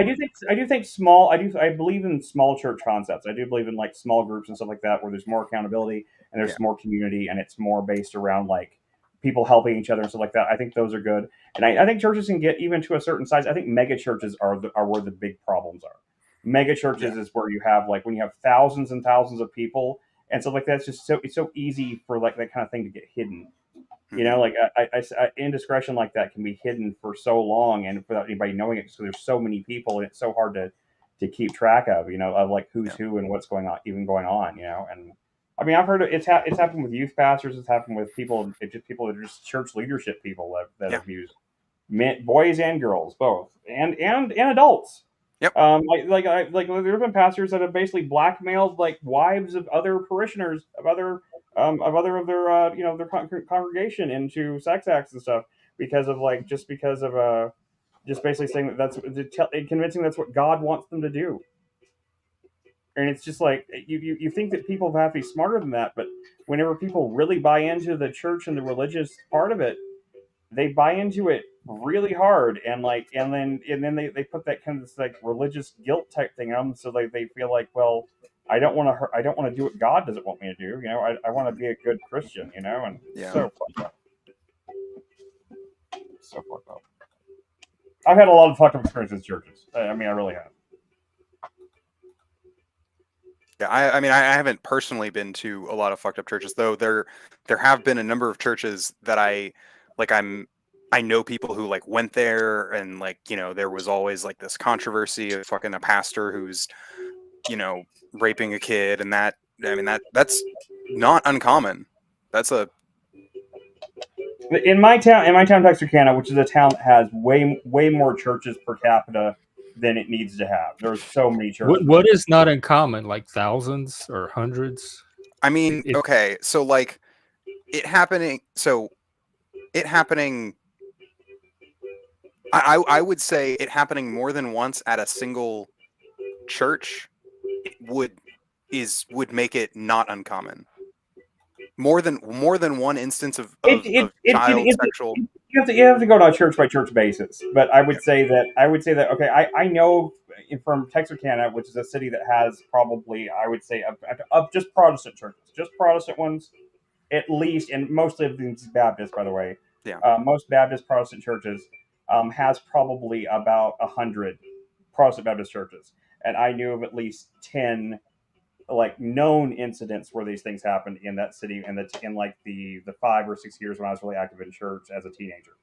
That that these were known things, and even amongst the non-denominational ones too. There are at least 5 different incidents. I mean 10 different incidents that I was explicitly aware of. And then so I mean like maybe that's like maybe 10 out of 100 isn't that bad, but if you know about 10, there's at least 10 more that you didn't hear about because most of the time they'll cover it up. So, I don't make that assumption. Uh, That seems very I know arbitrary. I know churches try to cover it up. The only reason it came out in a lot of those cases is because the parents of the children came out and made announcements and made a big deal about it, so that people knew about it. But the churches in most cases had every intention of trying to sweep it under the rug. Yeah. Not they were still going to get rid of the pastors like that. They're still going to like try to quietly send him away, or whoever the abuser was going to send him away, but not to publicly talk about it and stuff like that, to try to keep it from tainting the image of the church itself. Yeah. Well, I'm pretty sure if any stream gets taken down, it's going to be this one. Why? Because I'm saying that churches do. No, not because you're saying anything about churches. Just the topic. I've heard people talk about this topic. Take us down to that. I've heard people talk about this topic on YouTube before. Yeah. And in far more explicit terms than we're discussing. Exactly. We're being very, very PG about this stuff. We're not getting into explicit shit. Okay. Let you know, I can tell you explicit shit that actually is disgusting, and I'm not going to go into it. Yeah, like I mean, the instances that I'm mostly aware of from Memphis has been there's a mega church in Memphis, and it's a huge church, and they've had a number. And when I say a number, I mean I know of 2, and I know of one more that where an assistant pastor was fired, but it didn't like make the news as to why, which was because of abusing kids. And like this is, I mean, in a large organization, and this is an organization that allegedly, they do like background checks and they vet people. And the problem is that you can background check people all you want. If you don't have systems in place for holding these people potentially accountable for their actions, especially when they're dealing with kids, like honestly, as cringe as it sounds, like the idea of an adult never being alone in a room with kids, like that's even when I was teaching, you couldn't be alone in a room with a kid. Yeah, but these churches don't do that. With churches, it's completely different, though. Like a lot of times, I mean, like seriously, whenever I was doing when I was leading a cell group and stuff like that, individual kids would come to you, and they want to talk about something one-on-one. Leave the door open. Better talk with that door open. Well, yeah. I mean, you have the door open, but sometimes there wasn't other people around even for that door to matter. Yeah. Now, I never had any but I know that I knew other church other leaders that were like in similar positions to me, like were like some of these really vulnerable teenage girls or something come to them about like their boyfriend or something that happened with their parents, and then they try to come on to them and stuff like that, and and a lot of these guys are like single and stuff like that, and like so I mean, in like a lot of them, some of them were pretty young, like early 20s and stuff like that. Yeah. The girls weren't like too much younger. It's not like they weren't like 12-year-olds. They were like 17, 18-year-olds in some of these cases. And like and sometimes things happen. Most of the time that I've ever heard about it, it was like the guys were stand-up people, and they set their boundaries, and they're like, no, you don't need to do that kind of thing, and like and help them through it. But I mean. But a lot of guys just don't have that kind of strength of character, like a really beautiful young girl. You think a lot or a few or some? You think a lot of guys or a few or some? I only knew in terms of like situations like that where it wasn't in it, and I'm not doing things that went that. I'm talking about like that has that strength of character. I'm saying a lot of the guys that I worked with in the whenever I was in church like that, and I was as a church leader, a lot of the ones that I was close to, I think, as far as I knew anyway, did have that kind of strength of character. But there was I knew of a few incidents where they didn't like have sex with the girl, but like they definitely got close, like the girl kissed them or something, and it went way further than it should have. You know, for especially for someone to be a leader versus like supposed to be a counselor type thing. You know, it went further than it should have. And they and to their credit, they confessed it and they came forward and they stepped down from leadership for a short amount of time and stuff like that and tried to like get their hearts right or whatever you want to call it and like I respected those guys for like having the courage to admit what happened and and they didn't blame it on the girls and stuff like that. But I mean, it's a tricky situation when you're talking about, especially when you're talking about youth. Like I worked with youth. I worked in the youth amongst the teenagers and stuff like that. And it's a lot. It's a lot.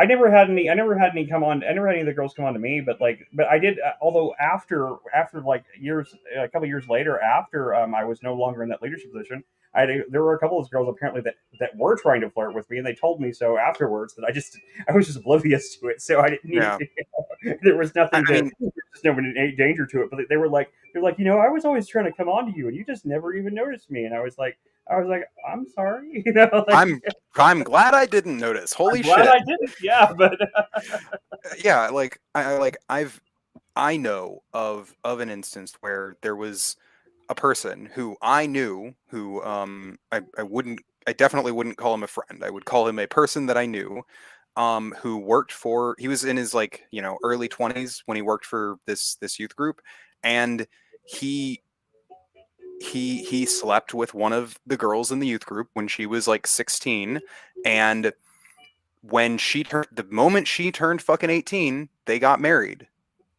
And like I understand that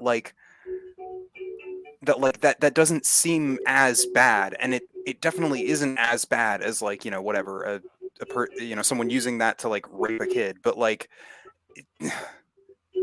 man, even if you're like the guy was 22 at the time when he allegedly had sex with the 16-year-old, and like that just like it and 16 is legal in some states in this country and in England and too. So I don't know what state it was in, but I don't think it's not illegal, but I would say that it's absolutely 110% not moral. I do not believe that. I wouldn't say it's 110% not moral, but I do think that it's very much like in that area where it's definitely more immoral than not. But I can see. I had a friend who he was like 21 and he was dating a 16-year-old girl and her parents were like completely okay with it, and her parents completely condoned them having sex and everything like that, and it was legal in that state and everything like that, and they got married and everything. Like they got married as soon as she turned 18, and that they were really in love and stuff like that. And like, oh well, I mean, it was explicitly consent. It was explicit consent. If it's just two people, I do think the issue is the church leadership thing, as opposed to like just being a person. If it's especially if like that he was like her church leader and it was like, yeah, she was part of his youth group. That's the well, I know, but you can be like, okay, if it's a bigger church though, you can be a leader in the church, and like the kids that you're actually interacting with can be like this group. And I'm not saying then if she probably was in that group, but I'm saying that there were situations where like sure, maybe from a that might be you weren't like a leader over that person, Sure. You technically were in a leadership position, but it wasn't like a power dynamic thing in that sense. Though in a lot of these, I don't know. In a lot of these Protestant churches, it's icky no matter what it is. I mean, I try to be understanding. It doesn't have to be a Protestant church. No, but it doesn't have to be a church. No, what I'm saying though is a thing that I'm talking about. Like most of my experiences with this, of like what I know about it, at least from an anecdotal experience, has been. Either just broadly Protestant churches, because that's what I always grew up around and interacted with, and I've seen these issues in the Protestant churches, and like I think the reasons as to why, and it's a large part due to like I'm not saying that it's a product of, well, it is obviously a product of sort of, I guess, Protestant the Protestant religions. It's just, well, you sure about that? I mean, the exact ways in which, yeah, I do think. Like, I think it happens in Protestant, Methodist, Catholic. Yeah, I don't. No. I'm talking about like I'm talking about like the way in which it happened is more unique to Protestant churches because of like in the same way that like you don't have the same kinds of problems in Protestant churches that you do in Catholic churches over these issues because they like they're different. There's different dogmas. They run things differently. Like that's what I'm talking about. That's true. No, you're right about that. You're right. It's a very different. Being part of even Episcopalian church is very different. Being part of like the kind of non-denominational or Baptist churches I grew up in. Yeah. So. Yeah, and well, I do want to move on. I don't want to spend a lot of time. Yeah, on this sorry. I do want to move on because We I can don't move want on to again. hold 3-hour stream on this topic. Sorry, I wasn't. I didn't mean to hijack the stream of the topic. It's just something I happen to have like a lot of experience in. Yeah, and a lot of it is anecdotal too. So I don't want any. Yeah, no, it's. I mean, for what it's worth, for me, it's all anecdotal. When it comes to that, like, it's all anecdotal. I mean, now I will say I do know a at least reasonable amount about the issues with Catholic churches, but that's those have come out. Those have come out. Like there's been a lot of reports about that, and there have been some reports about that those kind of phenomena in schools as well. There's a lot more known about. In schools. And like the topic originally started because we were talking about like banning books and the appropriate age to introduce kids to. And I do think that like while we wouldn't look at like telling kids about the no-no square as sex ed. What's the no-no square? Like basically like you draw a square around like your torso down to like your hips, and that's your no-no square. That's your no-no square. People aren't supposed to touch that. No one needs to be touching you there. Yeah. And that's basically what sex ed is for a lot of these younger kids. Is like do they call it sex ed? Because that doesn't even seem. No, I don't even think they do. Like I do, but like because that's what it is, but it's not. More like teaching about stranger danger type stuff. It's more like the same type of thing where like you don't talk to strangers. You don't you don't let people that the only people that should ever doctors and your parents kind of thing. Like it's if your parents are checking for like a wound or something like that, that's one thing. But no one should ever be touching you there for no reason, kind of thing. Yeah, that's usually what that kind of stuff entails. And for what it's worth, I didn't go through any of that because I went to private schools my entire life, and like they didn't really talk about that kind of stuff. They left it up to the parents, and I think that's broadly a mistake because as fucked up as it is, parents are one of those groups that kids to a certain degree need protecting from, possibly need protecting from. Hey, in the main church I was involved in, they actually did that. They actually taught that to like the younger kids. They taught the no-no square thing to the younger kids in the school, in the church. I mean, the church as well. So. Yeah. That was actually the church I went to. They did the same thing with the younger. That's actually where I learned about the no-no square. Was the church I grew up in, which was weird. It was a Southern Baptist church too. They never really. I think they were very cognizant of we don't want any of this bad shit to happen to any of our kids. And I mean for them, and it is a minority of the people in those churches that do those. Okay, we're back on the topic that I'm trying to move away from. Yeah, sorry. Now I want to read that. This is from that Louisiana bill they just passed about pronouns, but I want to read this part. Yeah. The 14th Amendment of the Constitution of the United States of America protects the right of parents to direct the care, upbringing, education, and welfare of their children. The United States Supreme Court has held that the Due Process Clause does not permit a state to infringe on the fundamental right of parents to make child-rearing decisions simply because a state judge believes a better decision could be made.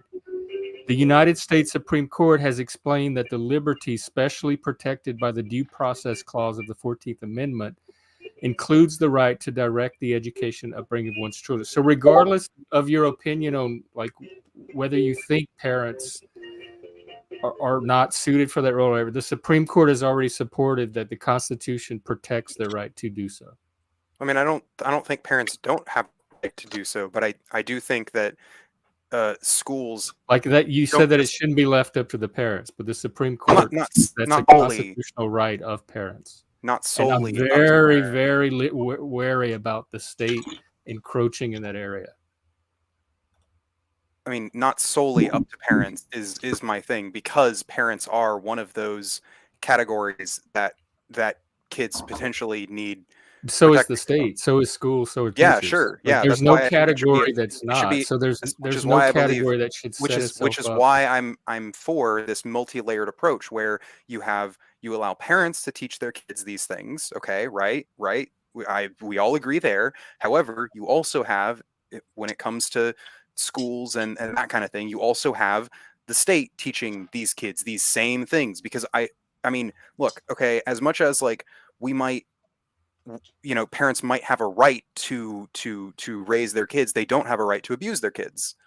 um Yeah, but the laws for abuse are already clarified, and schools have mandatory reporting requirements around them. So that's an issue that's Yeah, but the problem is you have to like for mandatory reporting to work, the kids have to have an understanding and report it, right? Like they have to be able to understand what is happening and that it's bad. I don't know how different it is from school to school or state to state, but where I was teaching, the teachers could observe signs on their own and then get a counselor or somebody involved. So the kids didn't necessarily have to be the ones Well, yeah, to no, they don't initiate. have to be, but like, It's anytime you suspect, if you have a reason to suspect there's abuse, well, yeah, then there's but a process that kicks in.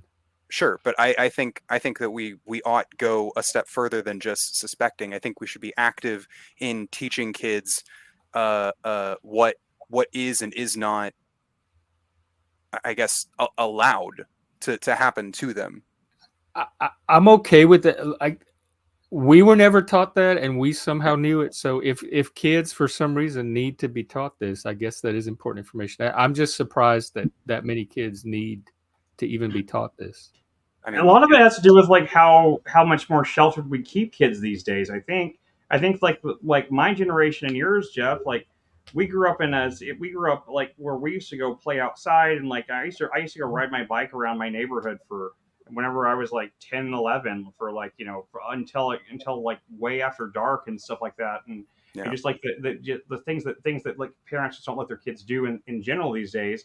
And like I think that just overall we were more cognizant of the fact that there was danger around us and stuff like that, and we were more cognizant. I think we were probably. I think we've kind of coddled kids to a degree where like it is almost necessary to have those kind of like safeguards in place, because kids aren't being taught about the world very effectively. I think there's a lot of like I do think overprotective. I do think there is a lot of overprotection, and I do think like there's a lot of kids are kind of being incentivized to stay home. I mean, even when I was like younger, when I was in like middle school, my friends and I would want to like hang out, and just like fuck around in like our neighborhood and around there. And there were a number of times where like we got like yelled at by people in the neighborhood to like go home, like because we were like out and it was like 7 p.m. It was dark. And What? yeah, no. That was actually a thing. Did you tell them to fuck off? Yes, we absolutely Fuck off, you old bat. we did not tell them to fuck off because they knew who we were. Right, But we did ignore them broadly. We were like, oh, okay, good. and then we just continued Okay. doing whatever we wanted to do. And then I there were like a couple times where I got home and mom was like, oh, hey, so and so called and said y'all were out, and she's like, what's going on with that? And I was like, no, we were just out there by there was this big what is it, where like all the like water from like all the stuff would like drain in, one of those big like in like suburbs, how Like they a have culvert? yeah, like a culvert. And we would just like fuck around in the culvert and stuff, because Yeah. it's a big like Yeah, hill, what kid wouldn't want to do that? yeah, we like Yeah. ride our bikes up and down We the did that kind of culvert. stuff too. Yeah, I did this kind of stuff all the time. Yeah, and like there was one of the houses that just overlooked the culvert, and like the people there just like fucking, I don't know, they just hated kids or whatever, but Hmm. did not like us hanging around there past like 6 p.m. Which is like very much a get off my lawn, you old Yeah. kids, and it's like, okay, whatever, you fucking old person.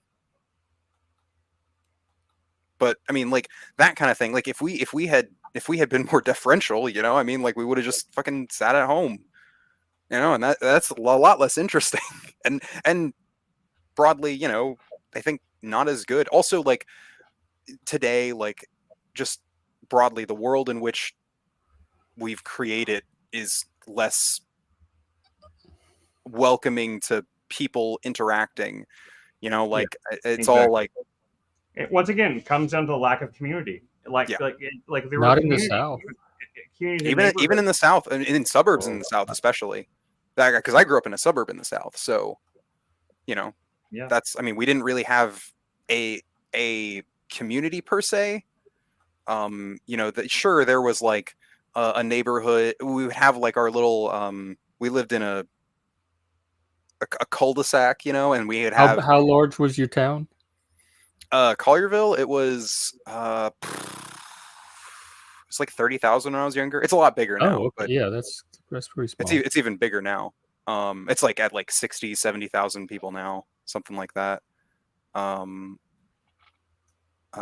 you know, when I was younger, it was still pretty small, and like it was a suburb outside of Memphis, right? And like I went to school in Memphis, and then especially when I got older, I spent a lot of time more in Memphis than, you know, in the town I grew up in, because there's things to do. You know, I could go and do things, not just like hang around the culvert. Or get kicked off of the parks at night. Oh my God, the town I lived at was they were very, very insistent at like 6:30 p.m. sharp, basically every weekday. The cops would come and they'd kick you out of a park. Oh yeah, the parks had our parks had curfews too. Yeah, Harsh Time curfews. they closed. Yeah. Well, I mean, we'd still go out there, like, because Yeah. the cops didn't patrol them that much. But yeah, like, but we got kicked out of the parks many times Yeah. doing that. Just like, even as teenagers. If you like, go back real late at night after the because our park was like by the city hall, and after city hall closed, there was not really anybody around to kind of notice. Yeah. So you could always No, go back we'd later only at usually night. get caught if it was like that the cop was like sitting around there, like either looking for kids or doing paperwork or something Yeah. like that. And we got I was caught. about to say, I mean, you Because just they- couldn't bring a light or anything, but you could. Yeah. Yeah. Kept it So dark. instead, Nobody would see we you. go out to like the giant spillway thing that was out kind of like in a national park that was near a big lake out there that was kind of like 45 minutes outside the city, and we go hang out there instead, which is way more dangerous and way Yeah. more. It was like it was honestly a seriously dangerous area to go to. But Yeah. we used to go hang out there instead because like the parks were all closed. It was like stupid. Like the city parks have been a lot more lot safer and better to be at with it, but there was never any cops out at the Yeah. spillway. So No, you know, it's been like, it was a weird experience. Was like, so a lot of that, you know, we get kicked out of parks at like 6 p.m. when we were like kids and teenagers and stuff. But like when I became an adult, right, and for a little while, I would like, you know, I was living like, you know, with my parents, and I'd go on nightly runs. You know, I just clear my head, and I'd run around to the park.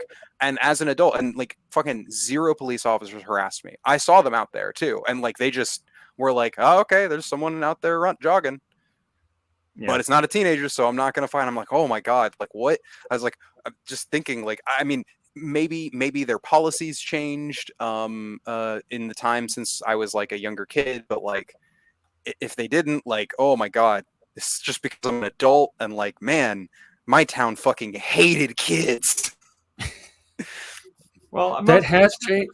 Chris, remember that day we had Sarah on, and she talked about how like, and she's from a little small town. Like she said, even the cop, she was strolling her baby one time, and the cop stopped and wanted to know who she was, and she said that it's the cops have changed the way they, who and what they police for now than they did when we were all growing up. That's true. Yeah. There's more suspicion. There's like less. Everybody's under suspicion. Yeah, and I think that's, again, that just has to do with, I think we need better and more training for police. Well, and the fact that it's like that, because those kind of abuses and everything, they've been going on forever, but in recent years they've come to light more, and so people are more aware of it than they used to be. You know, and like kids were getting abused and getting kidnapped and stuff for a long time, but unless it was like there were certain cases that might make national news and become a big deal. But even in small towns, like the newspapers didn't necessarily report on them that much. So, you know, it was like it was as it became more common to make those things public knowledge, I think it probably changed the paranoia level of the cops to a degree. I'm not saying there wasn't, it doesn't need to be more training and stuff like that, but yeah, but Yeah. I don't think it's necessarily from a bad place all the time. No. I don't think it necessarily is always either. I just like you know, I will use any excuse to repeat my talking points of police need Bash more cops. training. Police need well, it's not even bashing cops. Like I would say that I'm probably more pro cop than a lot of these fucking thin blue line people who are like defend cops at all costs, you know? Like I'm like I want cops What kind of training would you advocate for? more like training like in line with. I do think more cops should be trained as social workers broadly. I don't know how good of a social worker cops were. Like just thinking about the cops I know. No, I I mean, just I think feel like that's their the forte. issue, right? Is we're not recruiting cops, you know, with that in But mind. I don't like the skill set to be a good cop is not necessarily the skill set to be a good social worker. Well, And the to skill try set to merge the be a two good into one the skill set to human. be a good cop in the way that we currently utilize the cops, right? Like I do think So it's not just more training. You want to reform how Well, yeah, I mean, look, but like you the talked about how role that cops play. you yeah. talked about how like, there's cops that you saw even in Seattle, like where like they'd have one police officer and there'd be one that was like marked as like a social worker. No, And that they, was here at where I yeah, am, but and yeah. I think that's a good idea. I Yeah, think but that's that- different than having the cops themselves be social workers. Sure, Well, sure. I mean, I not I guess not that cops should be social workers, but I do believe that cops should get like okay. So I can say this as somebody who has been through a portion of police academy training for a time. That was a thing that I did, and like Oh, I didn't. it's it's not as much of like threat de-escalation as you'd imagine. Right, like it really isn't. It's a lot more of the things that you wouldn't want cops to be doing, Like enforcement. yeah, like That's exactly what I want cops to be doing. well, cops don't do like, the problem is cops don't do enforcement. Cops don't enforce the laws, right? They not in. Did he cut out? Sorry, hang on, my thing unplugged. They don't enforce the laws in the sense that, like, you know, if I get broken into, right? If I call the cops, I'm not expecting the cops to catch the person who broke into my house. I'm expecting the cops to show up, do a report, and then like maybe keep an eye out for that person that night, maybe. But they're not gonna, like, you know, the cops themselves. But if they saw him breaking it, like they would stop him. Well, they have no obligation to do so. They might, but they have no obligation to do so. That's a thing. That is a thing. They have no obligation to stop crimes that are ongoing. Really? That's Well, most cops that I know would. Yeah, most Or at cops I least do like investigate. that. Yeah, like would like see something suspicious and will totally like I've had cops pull me over just I wasn't even really doing nothing that I thought was suspicious, but they thought that something I was doing seemed slightly suspicious, and they would stop me and talk to me and stuff like that. You know, nothing bad ever happened from it, but like, you know, I mean, I guess they're not obligated to. I guess you're right. It's probably not in their charter, but I mean, it seems like they usually do. I don't know. Like, I mean, I've been like, I'm really conflicted on my feeling on cops though, because like I've had a lot of. I told you about some of my experience with cops that were extremely negative, and I've also had a lot of really positive ones here in Irving, like the cops that helped me whenever, you know, Lindsay was in psychosis and stuff like that, and all this stuff like that. I mean, like, like those cops absolutely saved my fucking like my saved my sanity. Like, I've I mean, had like, plenty of, like, you know, like normal good interactions with the cops. I personally know a lot of police officers who are, you know, good, you know, upright, standing people. However, I've also seen, you know, some interpersonally had some not so great interactions, and unfortunately, some of those like interpersonal interactions were like, you know, during BLM, the like riot police were deployed. Who are Okay. well, hang on. My BLM protests in Memphis did not get violent. We were attacked by riot police in certain instances, not the other way around. Riot police were Just deployed to our, randomly out of the blue for fun. not randomly, but like we were a broadly peaceful protest, and riot police were deployed for our peaceful protest. Our fucking Okay, tiny probably man- for crowd control. Yeah, but like when you're talking, okay, riot police is not like a thing that you normally deploy for protest. As somebody who has been to protest before, broadly, riot police don't show up to every protest. Well, I've seen BLM footage from Uh-huh. those, so I don't really have a problem with sending riot police. I mean, I've been to BLM protests. Like if that's the and- worst thing you have to say about cops is riot police stopped y'all at a BLM protest. Well, okay, that's it's not going to elicit a lot of sympathy I from me. I should say that's interpersonally the worst that I've had. Obviously I am aware of much worse, and I'm sure you are aware of much worse interactions with cops, even though that may not be anecdotally your experience.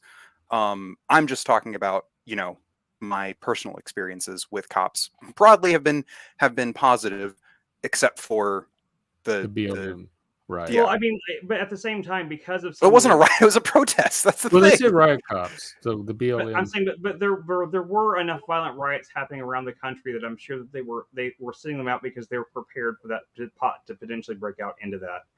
And I don't necessarily think that that's necessarily right, but I'm saying I think that there was Sure. It Oh was- no, I understand. Like Yeah. I understand why. I Okay just with it. like I think that there are did they tear gas you guys or something? no. It was a they formed a line and pushed us out of one of the streets that we were allowed to be on one of those streets, but for some reason they didn't want us there anymore, so they did the thing, they formed a line, they pushed us off. Well, I don't know what the laws in Memphis are, but generally you have to be permitted. But then if the cops determine there's a safety issue, they can still kind of override the permit, and you have Yeah. to follow their direction. Oh no, absolutely. The issue is that like if they like their subjective determination, I would argue is bullshit. Our protests remained nonviolent. We didn't even do like there wasn't even significant like there wasn't even really property damage. Like there was property damage because any protest you have there is, but it's not like weren't like fucking throwing I've bricks at been to windows. protests that had no property damage. In fact, the few, I'm not a protester really. The few I've been to were very orderly. You've never had like people fucking trash cans or garbage cans or anything like that. No, That's no. that's happened. I wouldn't even hang around people that did that. I wouldn't. No. even Not become part of the not that like everyone was doing it, but like that does happen. When you have mass gatherings, you will inevitably have people who are not the people I mass gather with. So maybe it's well, it's you don't choose who you mass gather with, Jeff. Yeah, but I'm saying like it's not you're trying to make it seem like just the ordinary part of protest. And I'm saying I've been to protest. In fact, in Seattle, where none of that stuff happened. There was no graffitiing. No, in fact, I went to a weed protest. It was very peaceful, and I almost got in a fight with the people, the other stoners at the protest. But nobody outside of the protest. Like we almost started fighting with each other. Like I'm not like for what it's worth. I'm not supportive of violent protests. I do believe that protests ought remain including property damage. I do because it's not good and it's very very not good optically. But like yeah, like that shit happens. Now that those people aren't directly necessarily associated with me, but like I can't. Like if I in a protest, right, and we're walking down a street and like I see graffiti that someone else has done, that is property damage that occurred at that protest, even though I was not even related to it in any way, shape, or form. Most of the protests I've been to have been trying to gain positive attention from the public to a certain cause. So they're not going to be the types that go out and graffiti and tear up property because they want the public to view their action favorably. Yeah. And if That's why all of your I protest violence is just a normal part of it, or vandalism or property damage, then it shouldn't surprise you. Like it makes your case against the riot cops even less. I'm sorry though. I do not accept your I guess I don't accept the idea that like you can ever completely remove the threat of But at the vandalism same time, from you don't want mass riot cops to protests. show up. Like it's an inherent part of protest, but the riot cops No, shouldn't have been no, there. I don't think no. Okay, well, yes, actually, for first off, I don't think It's riot just cops. graffiti. It's just vandalism. It's just trash cans being self. You shouldn't have to. You shouldn't send riot cops. I'm not saying just. What I'm saying is that normal police officers who aren't, in full on fucking riot gear aren't required for a lot of these kinds of things. Like for instance, you don't need police officers in riot gear to deal with dudes graffitiing. Do you think you need police in riot gear to Yeah, deal with but dudes that's just the graffitiing? minimum level of violence you protest. So Sure, it can and always like escalate. If even that's happening, I would feel secure with having riot cops there in case it went beyond just that level. I would feel secure if I thought that the riot cops, if I could be convinced that the riot cops were there for justified reasons. However, in my specific anecdote, which is my only personal interaction with riot police, they pushed us out of a street that we were allowed to be, that we had been permitted to be on. Yeah, So for like whatever reason, they made a sure, yeah. safety call. Yeah. And if there was people burning trash cans and stuff, It wasn't us though. They pushed us out of the but street. if We you had weren't a the ones. permit to be in a street and then people in that protest were suddenly setting trash cans on fire in that street, I'm just saying you shouldn't be surprised if the riot cops formed a line and said, "That's it, get out of the street." I mean, for There's what it's there worth, seems I didn't. for me, So listening, there's some cognitive dissonance it's between not this is cognitive what dissonance. happens at our protest but oh my God, how dare These those riot these are police these are close the these are street things off? these are things that first off, I'm not even sure necessarily if that vandalism was connected to our protest, because I didn't see it personally happen. I just saw the after effects. Yeah, well, if you don't know, the cops certainly are not going to know in the moment either. Well, I would, given the amount of security and what is it? I guess like overview. I would expect the police officers to have more information than a random protester on the street. I would Well, maybe expect they them to. did. Maybe they Yeah, did. Maybe that's why they closed the street. I mean, maybe. I don't know. Keep talking though, because the more you talk, the more you undermine your I don't initial though. That's case. fine. That's fine though. I mean, for what it's worth, it's the same thing with you in Israel Palestine. So like, I can't. I guess I can't criticize you for Well, that. I'm glad you brought that up because I had one more Oh joy. video I wanted to show. Um, I'm gonna let it run and then I'm gonna go pee because it's a few minutes long. It's the one that's been making its round all morning about the Harvard testimony in front of Congress on whether genocide should be considered a violation of their student conduct policy. I mean, I don't care. I would rather not get into this right now because I'm gonna have to probably. Actually, it's top of the hour. I probably have to leave anyways. Okay. But well, I'm gonna run it, and if you have to leave, feel free or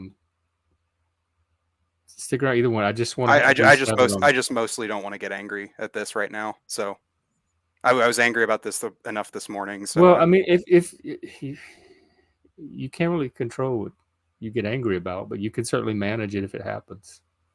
yeah, and this is how I'm managing it, which is removing myself from the okay. situation. No, that's fine. I mean, I would totally support that. I saw a bunch of dead kids this morning on social media, so you'll forgive me if I'm a little at the end of my rope with dealing with this shit. So, Okay. Well, you don't have to stick around and watch it, but I'm gonna let it run, and then I'm gonna run to the restroom and come back. And yeah, y'all comment afterwards. Y'all have a good day. And also, Jeff, are we still on for the board game tomorrow? To test that. To test it, yeah. In fact, I wonder if Chris is around too, because we might need. It's need better with like 5 or 6 players, but to test it, we might need at least 3. That's fine. That's fine. Because it's not a 2-player game. I think Yeah. 3 is the minimum it would work with. And that's fine. We can just test it or whatever. But anyways, y'all have a good night. Be well. I love y'all. Oh Bye. Lord. Okay. I do. Okay. No, I mean it. I love y'all. Oh, this you're- is What? No, not like that. I mean it like this is still parasocial, you know. No, it absolutely is. I love people though, Jeff. I can't help Okay. myself. I love people. Well, bless your little heart. I know you're from the South, so bless your heart. I'll take it in that context. There we go. That's what I mean. I mean it in that kind of context, Jeff. Okay. I do. I genuinely. Anyways, have a good night. Well, have a good rest of your day, and we'll see you tomorrow. Yeah, see you tomorrow. Okay. All right. For the rest of you, I'm going to let this video run. This is testimony that happened in Congress today from some of the university presidents regarding the anti-Israel protests that have been going around. Did I share it? Okay. All right. I'm going to go on mute, and I'll be back. At MIT, does calling for the genocide of Jews violate MIT's code of conduct or rules regarding bullying and harassment? Yes or no? If targeted at individuals, not making public statements. Yes or no? Calling for the genocide of Jews does not constitute bullying and harassment? I have not heard calling for the genocide for Jews on our campus. But you've heard chants for intifada. I've heard chants, which can be anti-Semitic depending on the context, when calling for the elimination of the Jewish people. So those would not be according to the MIT's code of conduct or rules? That would be investigated as harassment if pervasive and severe. Ms. McGill, at Penn, does calling for the genocide of Jews violate Penn's rules or code of conduct? Yes or no? McGill, at Penn, does calling for the genocide of If the speech turns into conduct, it can be harassment. Yes. I am asking specifically calling for the genocide of Jews. Does that constitute bullying or harassment? I am asking. If it is directed and severe or pervasive, it is harassment. So the answer is yes. It is a context-dependent decision, Congresswoman. It's a context-dependent decision. That's your testimony today. Calling for the genocide of Jews is depending upon the context. That is not bullying or harassment. This is the easiest question to answer yes, Ms. McGill. So is your testimony that you will not answer yes? If it if the yes speech or no? becomes if the speech becomes conduct, it can be harassment. Yes. Conduct meaning committing the act of genocide? The speech is not harassment. This is unacceptable, Ms. McGill. I'm going to give you one more opportunity for the world to see your answer. Does calling for the genocide of Jews violate Penn's code of conduct when it comes to bullying and harassment? Yes or no? Calling for the genocide of Jews violate? It can be harassment. The answer is yes. And Dr. Gay, at Harvard, does calling for the genocide of Jews violate Harvard's rules of bullying and harassment? Yes or no? It can be, depending on the context. What's the context? Targeted as an individual, at an individual. It's targeted at Jewish students, Jewish individuals. Do you understand your testimony is dehumanizing them? Do you understand that dehumanization is part of anti-Semitism? I will ask you one more time. Does calling for the genocide of Jews violate Harvard's rules of bullying and harassment? Yes or no? Anti-Semitic rhetoric. And is it anti-Semitic rhetoric? Anti-Semitic rhetoric, when it crosses into conduct that amounts to bullying, harassment, intimidation, that is actionable conduct, and we do take action. So the answer is yes, that calling for the genocide of Jews violates Harvard Code of Conduct, correct?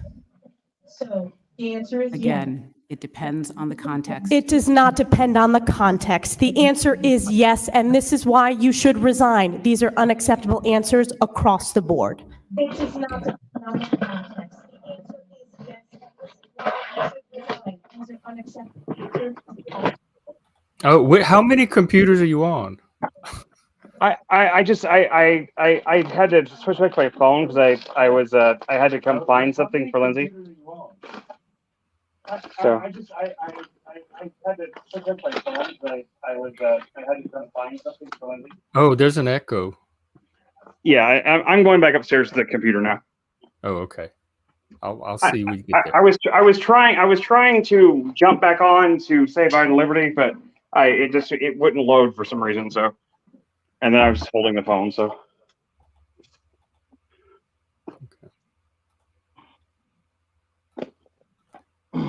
By the way, are you around tomorrow for can you hear me? Hang on.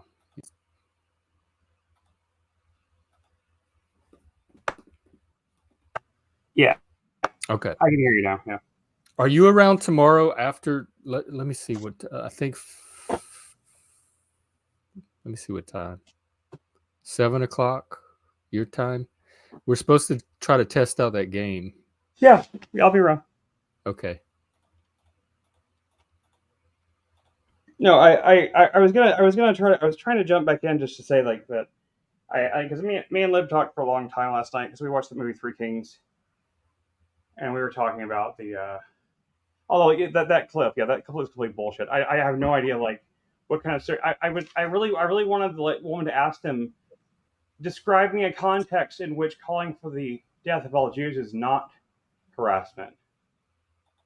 That's the question I wanted her to ask. It's like I would like to know, like, if it's context dependent, then give me a context in which it's not. Well, she kind of asked that, and they just kept looping on the same. They're like, you can tell they're tiptoeing around because they probably had a team of lawyers that told them like exactly how to equivocate and what line to walk. I guess I hate those like congressional testimony type things where people like refuse to answer questions and stuff. And I know it's because lawyers are telling them to do it this way or that way, but just God, it's so annoying. But it's still not a good look. No, it's a bad look. Yeah. So whatever their lawyers are telling them, it's not helping them.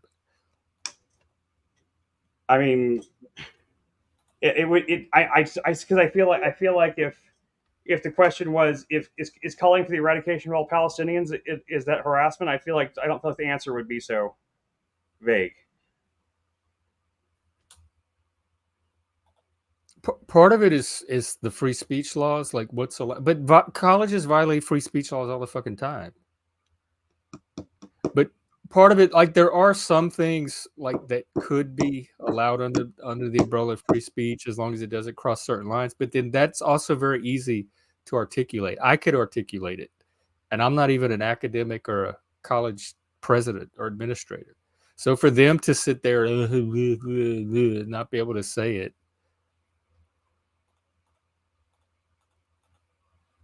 Yeah, I agree. I mean, it's ridiculous. I mean, I do have a lot of sympathy for the civilians in Palestine, in Gaza, and stuff like that. But at the same time, like, think it's just ridiculous that in this country that they're like defending like the fact that it's like they don't want to piss off like the student groups that are like literally calling for the death of all Jews, and they're just like why are you coddling them?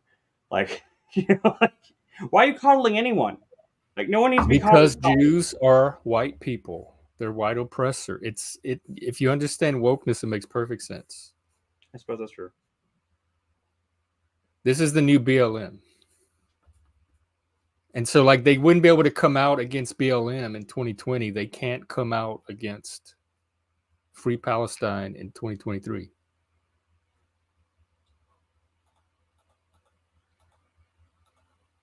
Yeah, I agree. Sorry, I was having to fix these jeans here. I had to like hammer a new button into the thing, so I was supposed to go on mute. I didn't want like the sound of the hammer coming through. So anyway, some of the clothes I have to put up have to be repaired somewhat. So you have to get buttons and stuff like that. And the way you do jean buttons is that you have like basically a nail and the button, and you have to like nail a button in. So anyway. But yeah, I don't even know how you have sympathy for someone who is that like. Yeah, I mean, I agree. Like those people should fucking resign. Like they shouldn't be they shouldn't be in charge of any kind of like educational body if they if they can't just like say if they that, like, can't protect their Jewish students, or really all students. or really all students, yeah, like it shouldn't be okay for anybody to be calling for the extermination of any number of people, of any kind of people. Like, period. Like there is no group of people where it should be like, oh yeah, it's okay to call for their extermination.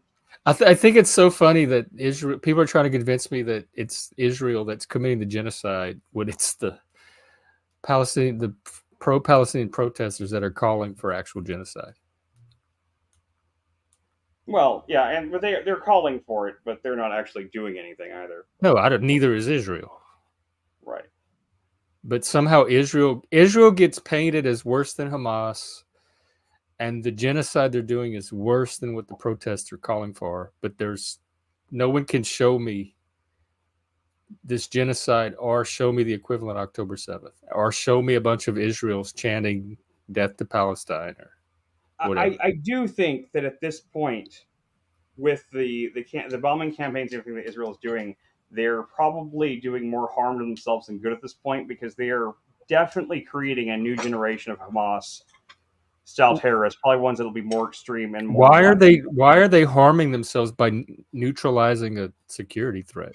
A very because immediate unless they fucking just glass the whole area and kill everybody, like the people who are leaving alive are going to be. They're already doing that. Have you seen their children's shows? It doesn't take this to radicalize Gazan youth against Israel. I don't know. I think seeing a father seeing their child killed and vice versa is going to radicalize a lot more than a children's show. It would radicalize me. Well, it's probably radicalized the Israelis in their. Yeah, no, it's no doubt. I mean, and Israel has been. Radicalized for. I have this knee-jerk emotional reaction to any defense of Palestine whatsoever, and like it seems so unfair to Israel to cast them in the role of aggressor or perpetrator after what happened on October 7th, and Palestinians as victims in any way. And that it's that Cartman drama triangle that I talk about so damn much. And any attempt to shift Israel into the role of aggressor and the Palestinians into the role of victim in any way, shape, or form, it like raises all of my red alerts. My alarms just start going off for some reason. I understand that. I mean, because what would they have done in World War II, like with Hitler and they would have done the same thing. We did. I mean, like they would have found some kind of way to be sympathetic to Hitler and the Nazis. I had a blind spot, a really bad blind spot around World War II that I didn't realize until I watched the Oppenheimer movie. That's something that I don't know why. I know I must have read it in history and stuff like that, and yet it didn't click with me until I watched Oppenheimer about the fact that we didn't drop the bombs on Japan until after Hitler was dead, and Germany had pretty much surrendered. I didn't realize that. I didn't realize that. I should have known that. I know I've read the history before, but I had a blind spot that I thought that we dropped those bombs in advance of the German surrender, and that was part of the reason behind it. But no, Germany was defeated by the time we dropped those bombs, which is kind of like fucked up. I mean, it really kind of is. We bombed 2 civilian areas with a war that they were probably almost guaranteed to lose anyway, just to demonstrate the power of what we could do. And I mean, you could see it as a deterrent. I don't think I question that it was just to demonstrate the power of what we can do. I think the main reason is it was in retaliation for the attack on Pearl Harbor. The fact that it demonstrated we could do is just a bonus effect of it. But I don't think that's the sole reason we dropped the bomb. And the or movie, even the primary reason. And the movie was obviously a dramatization, so I'm sure like it wasn't like quote for quote like words, but like in the way the character in the movie, the one of the characters in the movie that played that the way they put it was that we were going to bomb them once to show them what we could do, and bomb them a second time to show them that we had the ability to keep doing this until they were all dead. And that was I don't know if that was. They never attacked us since. No, they didn't. In fact, they became quite the subservient allies to us for quite some time. Yeah. And yeah, there is. I mean, I've made the argument before that dropping those bombs, as horrific as it was such a large scale deterrent against against war of that type, that it in some ways it did probably save a lot of lives, even though as many lives as it took in those moments. It probably saved a lot of lives in the sense of the wars that it avoided from that point forward. But at the same time, it's hard to it's almost like cognitive dissonance type thing where you have to hold those two ideas in your head. Like on one hand, the bombs that they dropped and like the death toll they took on the civilians was horrific and terrifying. And at the same time, like in a grander like view of time and everything, you could see it and look at it if you could stand it back from it and look at all time, you could probably see that by doing that, more lives were saved in the long run. But it's very difficult to see that whenever all you can look at it is individual moments, And all you have to look at is Pearl Harbor, and all you have to look at is October 7th. I mean, how many people died in Pearl Harbor, though? And anything that ensues for that, just keep those images in your mind. Let me look it up. Yeah, I'm looking at it right now. I'm just curious. It's not. I'm not even trying to make a point. I'm just curious, like how many people actually died. The 2,400 Americans died. Wow, I did not know it was that. I did not know it was that many. How many? 2,400, including civilians, and another 1,000 people were wounded. 2,403. I had no idea it was that high of a number. I thought because Pearl Harbor was more or less just a military installation. I didn't realize there was even that many people there. So like that's a surprise to me. I didn't know it was that bad. I mean, it's not as bad as the October 7th attack with that Hamas did, but that's still a significant military. Right. So if and Hamas did more than that. Yeah, it was like wasn't it like the number like 7,400 people or something like that? Let me look it up. So Hamas did worse than even the Japanese did, and that was our response to Japan. So why is Israel being held to a higher standard than even we were? Well, I'm not that comfortable. I mean, I wasn't alive then, but the total number of people killed in response to the 2,400 Americans that were killed, our bombs on Hiroshima and Nagasaki, according to Wikipedia anyway, killed somewhere between, and it's hard to tell the numbers are iffy, somewhere between 129,000 and 226,000. So that's one of those situations where where people try to bring up the thing of something a response being kind of overkill or something like that. But I mean, I don't know that it is overkill considering a lot more lives maybe were saved because of us dropping those bombs and proving that power existed. Probably prevented a lot of wars. So why isn't Israel allowed to prove that its power exists if we did it?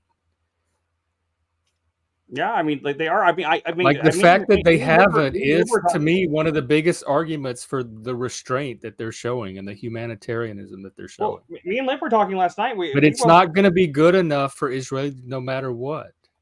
Right. I mean, me and Liv were talking last night. We both kind of agreed that, honestly, we both think that it would have been more humane and better if Israel had actually just glassed the whole of Gaza and just killed them all. Just used tactical right, because the criticism that they're getting, no matter what, they may as well have, because they're being treated as though they've already done that and worse.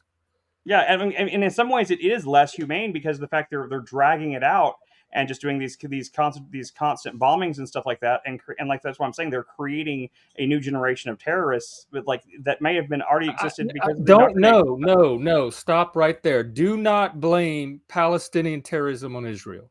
Do not lay the responsibility for those people becoming terror on Israel. I'm not blaming the responsibility, but it's still the effect. Regardless of who's responsible. But those people are terrorists anyway. They're going to be terrorists anyway. It's a radical Muslim fundamentalist terrorist state. Possibly so. Yeah, that may be the case. I don't know. I mean, I wasn't trying to say that. I wasn't saying Israel is directly responsible. I'm just saying, but the effect of it, if you're, I kind of feel like it's you see, you watch Breaking Bad. There's that whole scene. I haven't watched Breaking Bad. Well, there's a famous scene from one of the seasons where there's this kind of assassin character, and he's giving advice to one of the other characters. He's saying that one thing, because he used to be a cop, and he said one thing he learned as a cop was like no half measures, because like, and he tells a story about how he'd respond to a domestic violence call, and and he showed up, and like the guy clearly was like had beaten his wife nearly to the point of death, and the guy was clearly a piece of shit, but the woman just begged and said like, no, don't take him, it's okay, and all this stuff. And he walked away from it, and then the guy killed the woman like the next day. And he said, and he decided right then that his whole philosophy changed, that he was like no more half measures. Like if I see a situation like that, I take care of it, and so I see like what they're doing now feels like a half measure, when really, if like their ultimate goal is to stop it entirely, they should probably just go all in. I think the half measure of just doing these bombings and doing it kind of like this slow, drawn out thing they're doing, it's making them look worse, and it's creating more animosity than probably would have been if they just ripped the Band-Aid off, to be honest. But I think it's only doing that in people that are predisposed against Israel to begin with. Well, I'm not predisposed against Israel at all, but I mean, I can see, I'm trying to be as objective as possible, not taking any sides. I'm just saying, like, I can see how it does create that. It does. I mean, I'm not on Gaza's side, and I'm not particularly necessarily on Israel's side that hard. I do lean more towards Israel's side than I do Gaza's side, but I'm not like on a side really about it. I'm just, all I can do from America, from my perspective, is try to be as objective and looking at it as like, what's the best possible course of action you could do? If I was the person with my finger on the button, like if I was the one making the decisions, what's the best possible course of action I could give? And I don't think what they're doing right now is the best possible course of action, but maybe it is. Maybe it's the best they can do. Maybe it's the best they have, and maybe maybe their actions ultimately will result in a better situation for that part of the country. It may and it may not. But I respect Israel's right to determine all that for themselves. No, sure. So, I mean, I do too. I'm not. I mean, if they've determined that's the best course of action, I'm going to support that. Because I don't know all the inside intel that they have that we don't. I don't know what like parameters of international law they're trying to work within, and I don't know what humanitarian values they're operating off of. So I'm looking at it from a very, very far distance. And if this is what Israel chooses, if this is how they choose to respond, I'm on their side. I guess to a certain degree, I don't really feel the need to even be on a side about it. It's just like I absolutely do. When I look at barbarism and the enlightened values that Israel seems to be operating off of, it's not even a question. The scales like are so opposite from each other when you put the two in them. It could not be more clear to me what side needs and deserves the support right now. I mean, I believe this is a moral dilemma for anybody, but it blows my mind that it even is.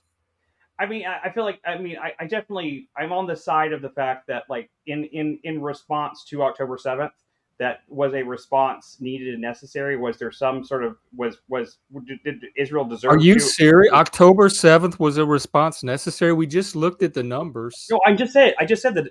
Do I agree? Am I on the side that I think that a response was definitely necessary and needed? Yes, I'm saying yes. I am on that side. At this point, the prolonging of it though is starting to feel a little bit like, what are they doing? Why is it still dragging on? This should be over by now. It just should be over. It shouldn't keep going. So people were complaining. If Israel went and flattened Gaza, people would have complained and never forgiven Israel. But because Israel's doing it tactically and humanely, people are complaining and blaming Israel. Like nothing Israel can do is going to satisfy anybody. Which is why I'm saying if they flatten Gaza, they did the wrong thing. If they don't flatten Gaza, they did the wrong thing. Well, but I wonder if it's just some kind of deep-seated bias against Israel itself. Like, I don't know what explains the kind of dissonance that I keep seeing. But this is not. I'm not having that dissonance. I'm really not. I'm not saying that. I'm having it from watching everybody articulate their feelings and position around Israel. I'm just trying to be objective about it. There's people that think whatever's happening in the West Bank is way worse than what happened on October 7th. That's creating dissonance in me. There's people that think that if Israel does one thing, it's the wrong thing, but the other opposite thing is also the wrong thing. That's creating dissonance in me. Israel's being held to standards that no other country in the history of warfare is being held to, and I don't know why Israel is getting this treatment, but no other countries.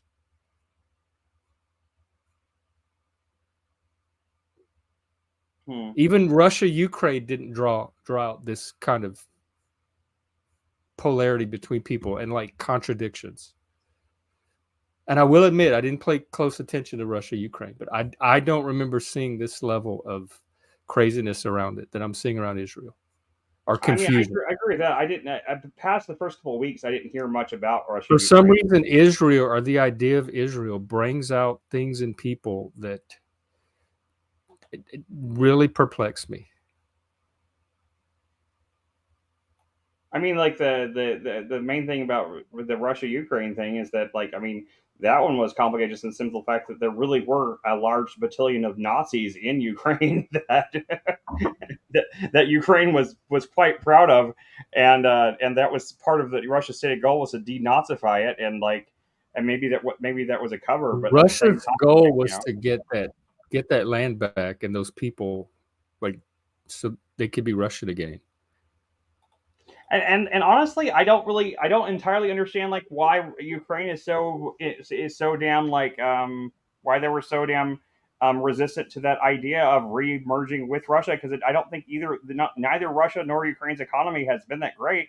It kind of seems like it would have been further benefit, but I guess not. I don't know. I don't understand much about that one either.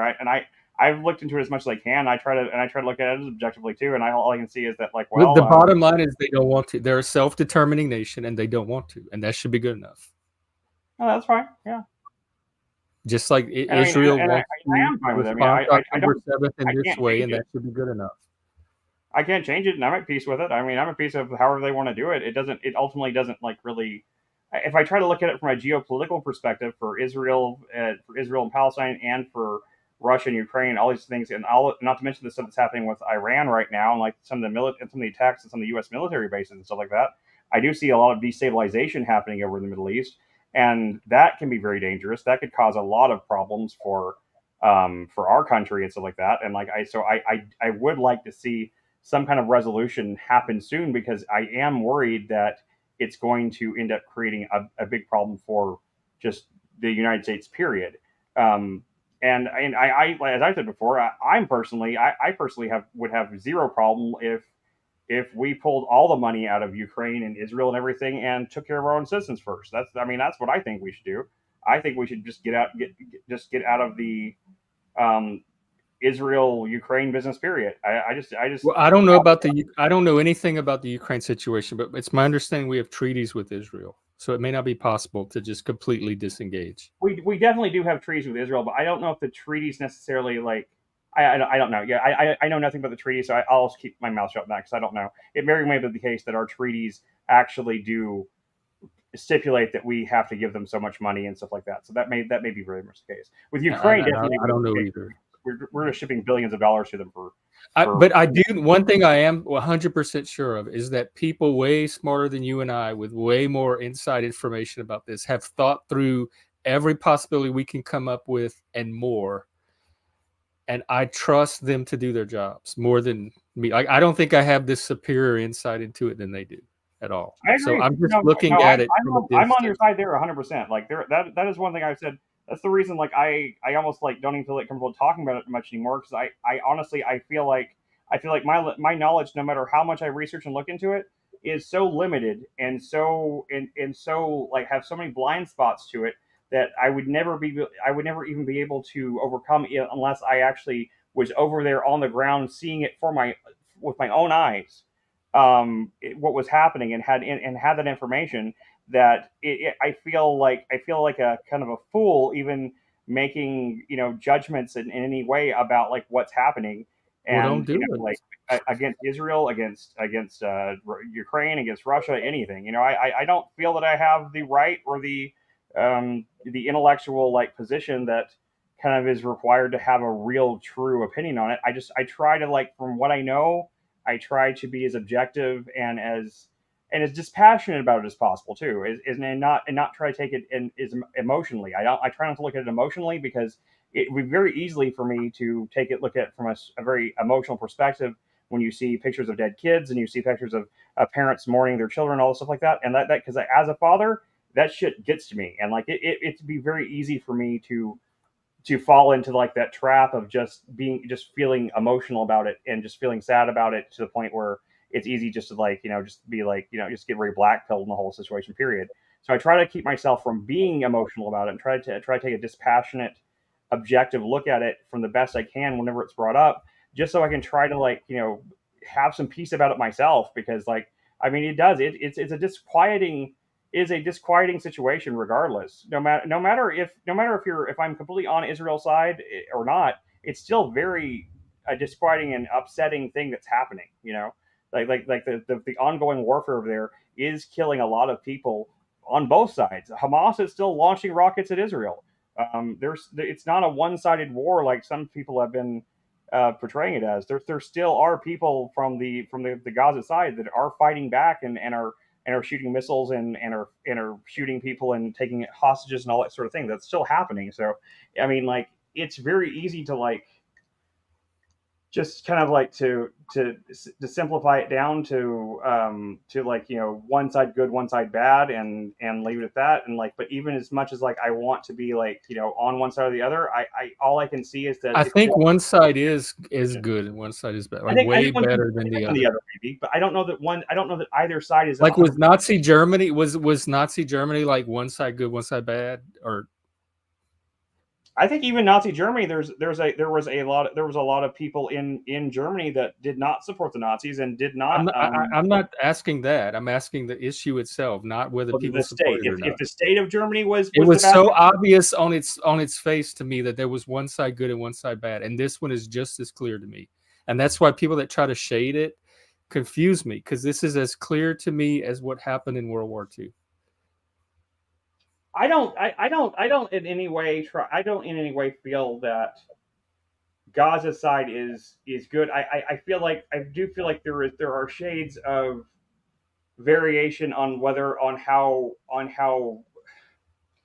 like on some of Israel's motivations. I wonder at this point because of how long it's dragging on. But then again, I don't know what's going on over there. So I try not to make judgments. I try not to think. Does that make the issue less black and white because you don't understand some of Israel's motivation for why they're dragging on? It suddenly becomes more of a gray issue and not clear black and white. You don't trust Israel. That is what this is about. I'm figuring it out.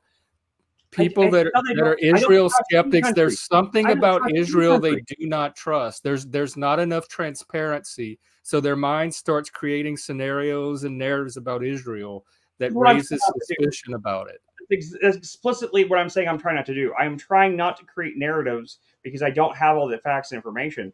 I'm simply saying I don't know, and therefore it makes me feel uncomfortable trying to come to like definitive conclusions on it. I do think that Israel is more or less the more morally righteous of the two countries.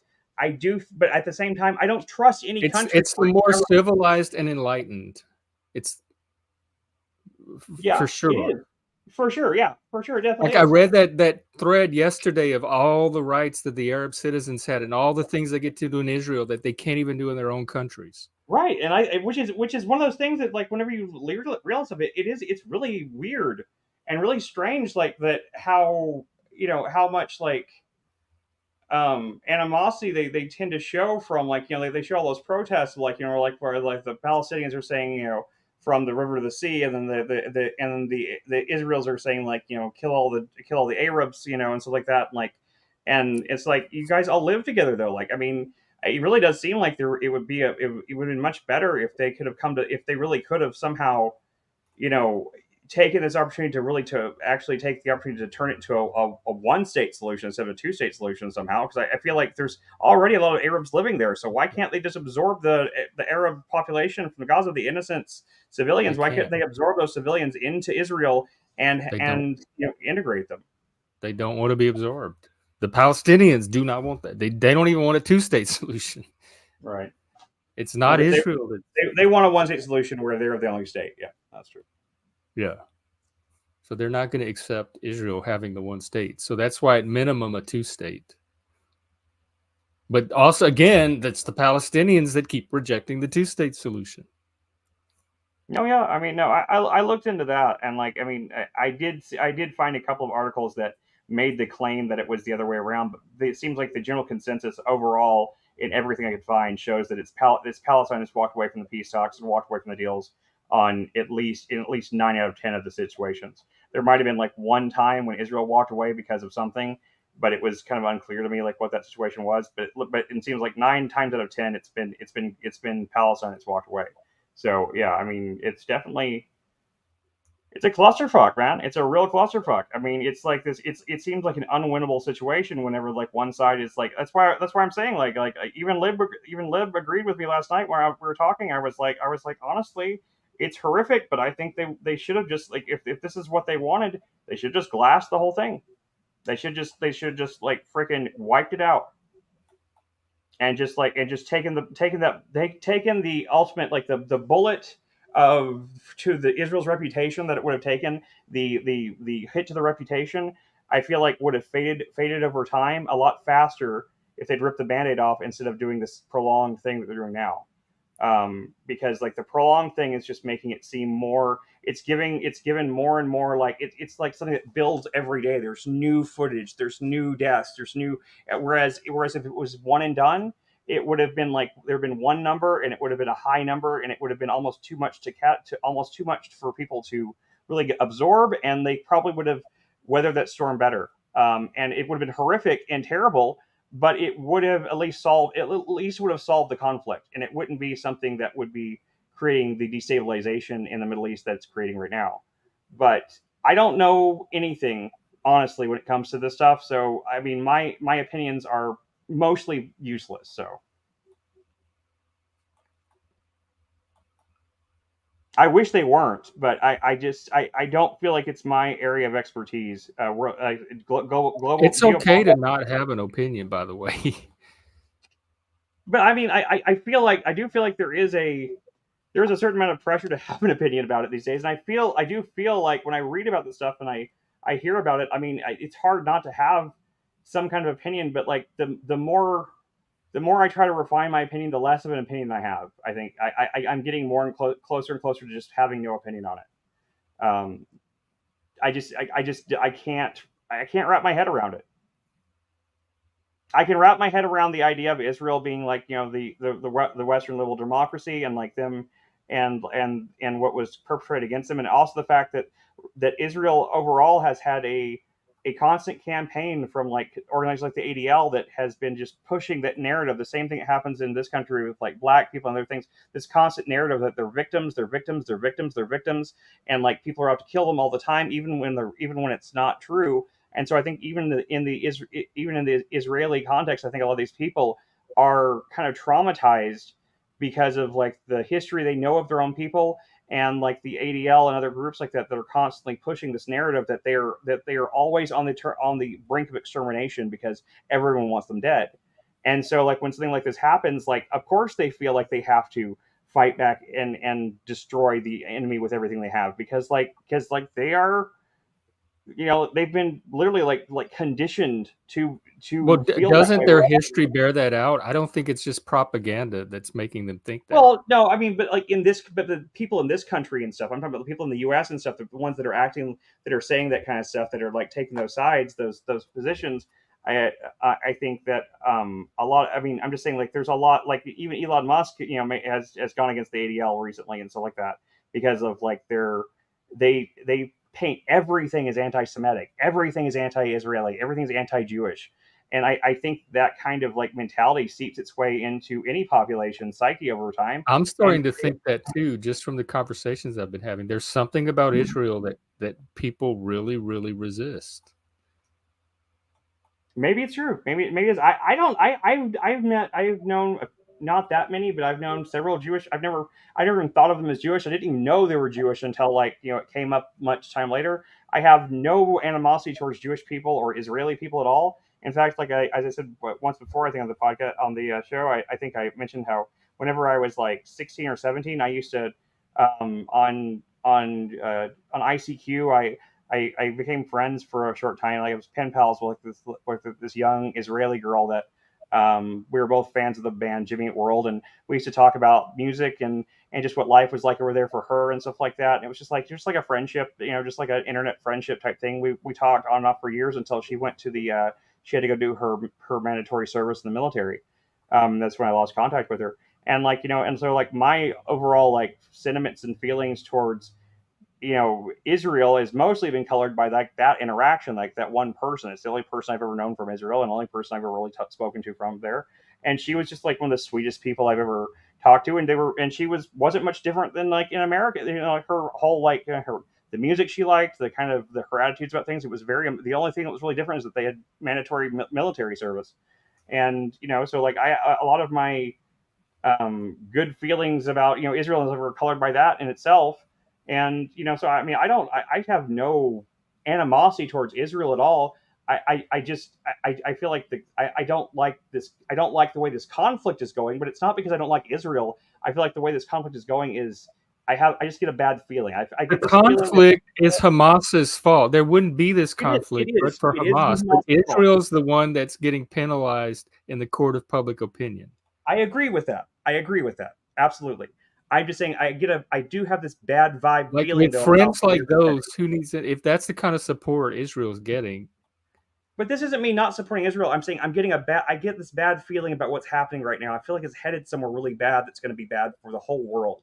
And I don't know what that is. And it's probably just conjecture and fear. Paul says the same thing, and it's like intuition and emotion versus fact. And I guess we have two completely different methods of epistemology, because I'm not going off of vibes. I'm going off of fact, like what I know. I have my fact-based side that I've stated, and I'm saying but there's another part of me that has this, that feels like this ball of dread, and not because of what Israel's doing, just because of the conflict itself, not because of Israel's part in the conflict, but because the conflict itself makes me it gives me this feeling that it seems like there's something bad coming from it that we can't see coming right now.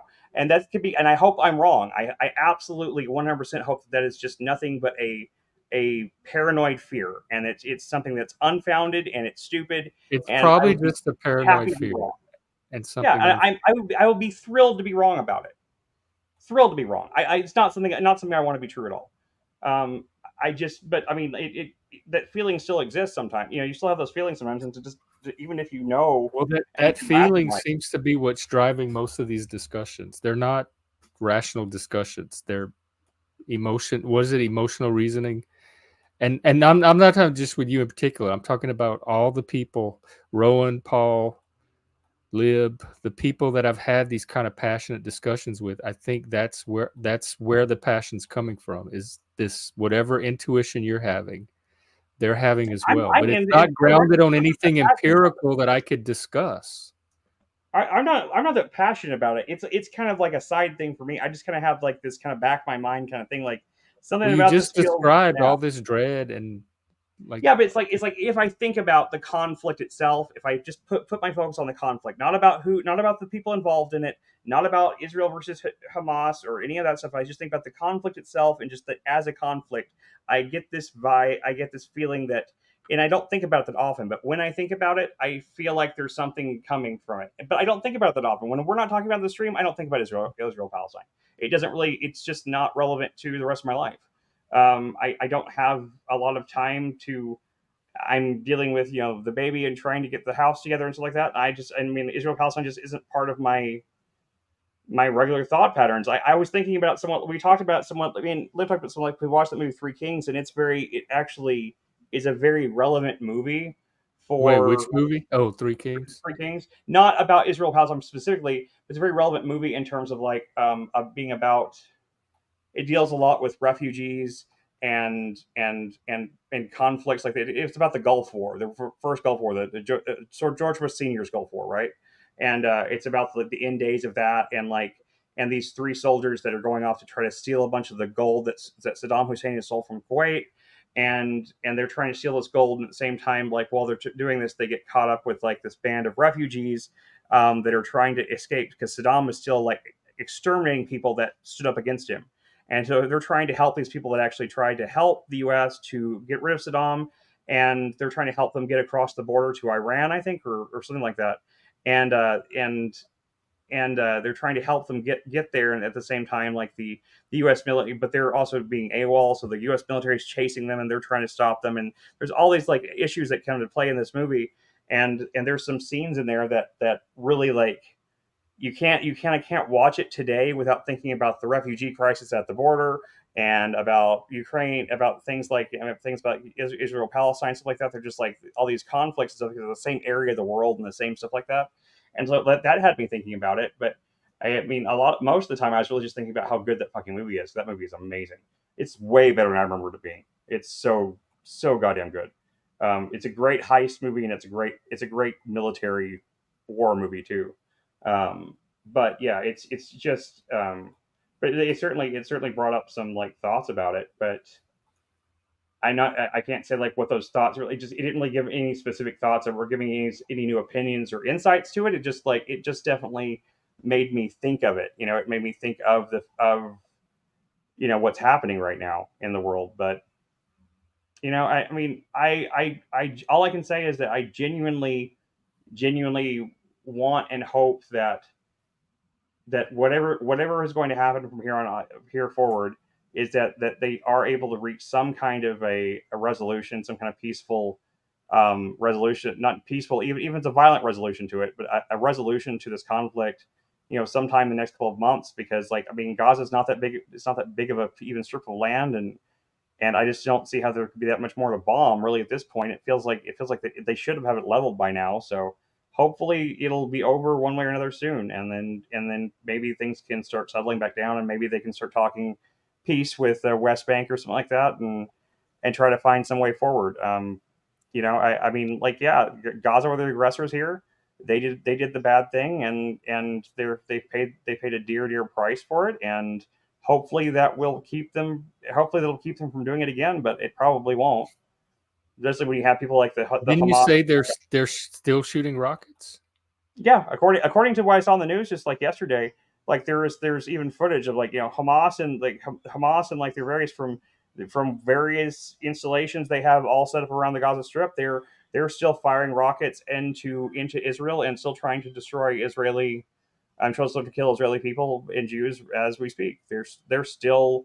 It's not like a one-sided thing. Like there's a lot of places in the news that make it sound like, well, at this point, like it's just Israel is just going under this carpet bombing everything, and there's no resistance. But no, like the Hamas is still fighting back, and there are casualties on both sides. There's a lot more casualties on Gaza's side, but there's still casualties on the Israel side too. So, it's not a one-sided conflict like that. That has definitely been a negative, a false narrative from everything I can tell. Going by like the most neutral news sources I can find anyway. But it's just I mean, I can't help the fact that I feel like it's just a bad situation. Even if I full-throatedly supported Israel, it still wouldn't change the fact that I feel like it's a bad situation, something I wish it would stop. But that's just like fantasy think. It's a fucking war. Yes, of course, everybody thinks a war is a bad situation. Wish it would stop, but that's the stuff you put aside when there is a war, and you put your big boy panties on, and you like deal with the reality that they're at war. Sure. Yeah, a lot of this talk I hear from the other side is, oh, I wish the women, the children, the civilians, this is horrible. I wish it wasn't happening. Yes, everybody knows that. Everybody agrees with that. But it's the is-ought gap. And I guess I'm an is person. And people that are ought people are just not looking at the same reality that I'm looking at. No, I mean, I see it as both. I see both the is and the ought. I mean, I do think that it is the reality of war. But it doesn't change the fact that I wish there was another way. I mean, but yes, it is the reality of war. Well, I do have sympathy for children, for the dead children and stuff like that. I have sympathy for those parents. And like there's war. I read that other tweet the other day of all these other children and civilians that have been killed in other Arab countries over the last year that nobody cares about. So what you're describing is happening all over the world. It wasn't China doing the Uyghur Muslims and North Oh, yeah, Korea, I'm there's a, sure, there's are a not treating their people like so. there's a This great is the scene. human condition. If you can't cope with it, then I don't know what to tell you. But No, this, I do cope with it. But I will say there was a great scene in Three Kings like that. I'd forgotten about entirely, where like this one of the characters gets captured by one of the Iraqi, one of Saddam Hussein's one of his like soldiers, and he gets captured and he's like being held and tortured and stuff like that. And it's Mark Wahlberg's character, and Mark Wahlberg's character, and he's like asking him all these questions like, why are you here? Like why come to Iraq? What did you even do here and all this stuff like that? And he was like, you invaded Kuwait and it was wrong, and like we came over here to try to restate, to try to bring stability back to this part of the world. And he's like people, there are wars everywhere all the time. People are constantly, people invading, people dying. You don't give a shit about any of those. Why do you care about this one? You know. And like, and it's a really poignant scene in that sense, because like I think about that sort of thing. It's like I do wonder myself, like, why do we care so much about this whenever there is like literally like there is a almost technical genocide being attempted right now by Saudi Arabia with Yemen. So I mean, like, and we're not involved in that, and like that's fucked up in itself, like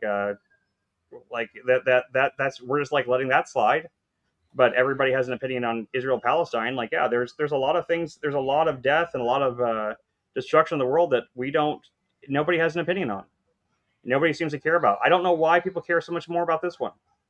I feel like if we don't care about those others, why do we care about this one? I don't know. do you think it's I the don't. propaganda, or like the pictures of dead children, et cetera, et cetera? Yeah, and the propaganda is a big part of it, and also the fact that like organizations like the ADL or everything are very very powerful in this country, and they push those narratives very strongly. And also we also put a lot of pro-Palestine groups in this country that also have a lot of power and push those narratives strongly. And so we have these two propaganda wings that are very much very invested in trying to make sure their side seems like the moral righteous one. And I mean, I agree that Israel's the more moral righteous one.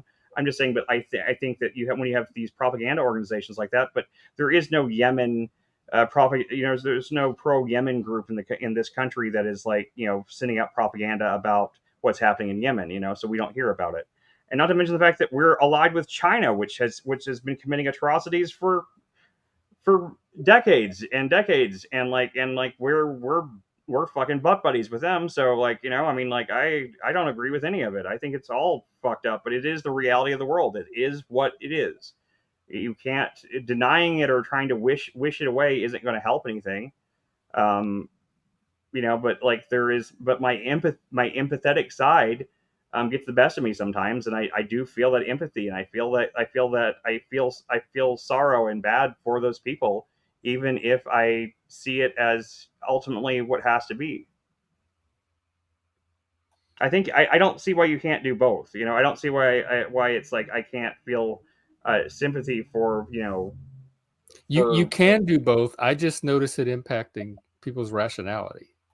That's where I notice it show up. Like, I don't care that people I are definitely agree with compassionate him. and Like, empathetic, there's a lot of people that but then it starts to throw a bunch of noise into their reasoning around the issue too. No, yeah, there are a lot of people who are doing that see that they take that empathy, and instead of being able to separate it from the fact of the matter and the fact of the reality of war and the situation that we have, and instead of like being able to separate those two things and realize that those two things can't exist at the same time, they let the empathy take over and let that become the rationality, and that's a mistake. I think that's wrong. You can't go through the world like that, because it leads you down a lot of places where you end up like supporting Hamas and shit. That's also what the wokeness is, weaponized empathy. That's like they've learned how to exploit and capitalize on that emotion. True, that's true. And which is why I respect people like Joshua Jones and stuff who seem to be able to suppress their empathy to a great enough I don't think degree. he's suppressing it, if he ever had it at all. Okay, well, maybe so. I don't know if sociopaths suppress their empathy. I think they're not even born with it, like that. Maybe faculty. so. That might be the case. I feel like Joshua Jones is actually probably more empathetic than he lets on, but I think that he's very good at suppressing it and being able to view things much more objectively than a lot of other people that have a stronger sense of empathy. but I could be wrong about that. He might be an actual just straight up sociopath, and there might be just nothing. He might just have no empathy at all. But that might be very true. I don't know, but I mean, I do think that it does. Empathy can be a negative thing that can kind of infect your brain with sympathy towards essentially For evil bad forces. actors. Like, Towards look bad at all actors. these like women in prison that write letters to serial killers and stuff. Yeah, and then like I've even read I mean, the serial killers in prison, not the women. Yeah, I know. I read an article not that long ago about a woman who it was like one of those. It was like in like what it was like on I don't know, a salon or one of those things like that, where this woman told her story about how she'd had this like ongoing relationship with a prisoner, like a person who had been in prison for murder, and they had this like relationship through like as a pen pals and stuff like that, and they had this plan to meet and he told her that they would get married and stuff when they got out, and like he got out and fucked her once and then just ghosted her, and how upset she was about it. And it's like I don't feel sorry for her. I have so much trouble.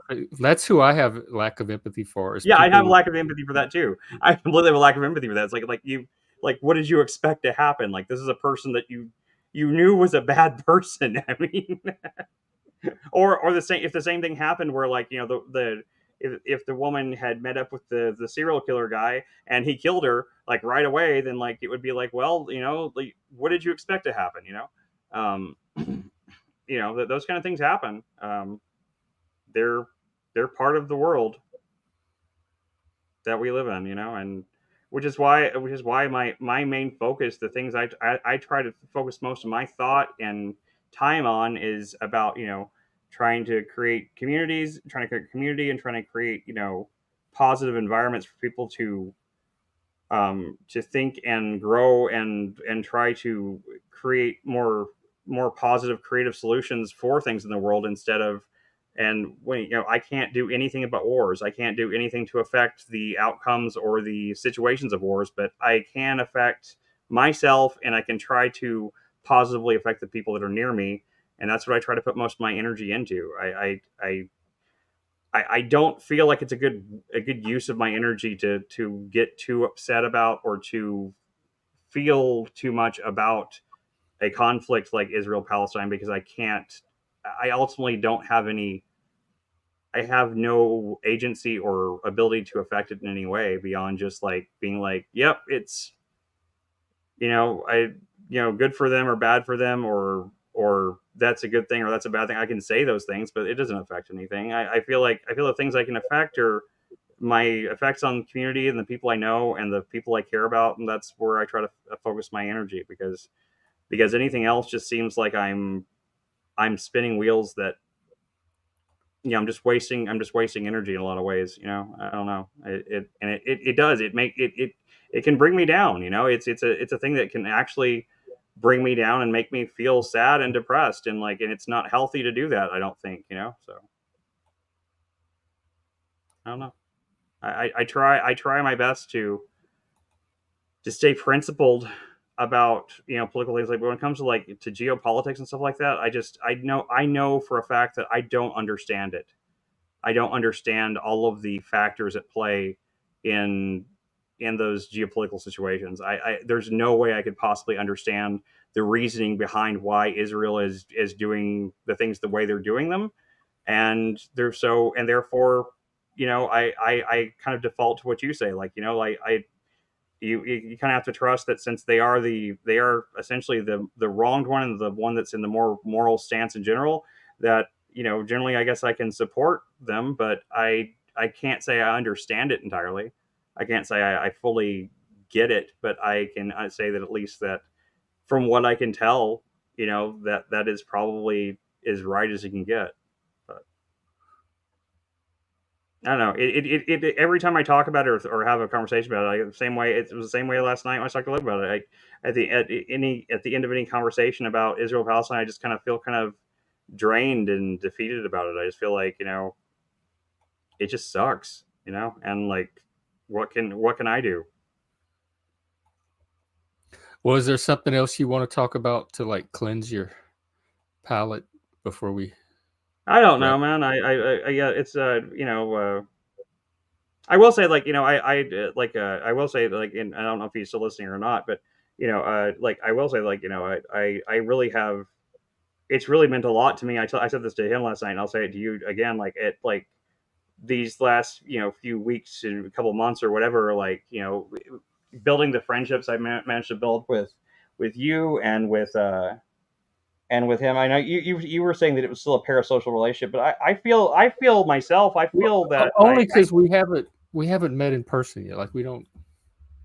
It's still I don't through the know, internet. but like it's like these kind of conversations. I mean, this is pretty much the same conversation I'd have if I met in person with somebody. So I don't know. He doesn't feel a lot different than me, and like and having I mean, I had the conversations I've had with you and him, and also Neurojack, and also Adaptable and stuff like that. We've had conversations about our lives and about who we are as people and stuff like that, and found a lot of like common ground even amongst our disagreements, and it's really meant a lot to me, and it's honestly it's given me more mental. It's been better for my mental health than anything has been in the longest time, including medications or anything else. It's really boosted my mental and my creative drives have come back a lot. I've actually been feeling like there's a point to being creative and a point to doing creative things again. And it's been very edifying and like he said that to you probably because I said the same thing. I was like, you know what, man, it didn't matter. It doesn't matter how much we disagree, but like, I feel the same way. I feel the same way with Jeff and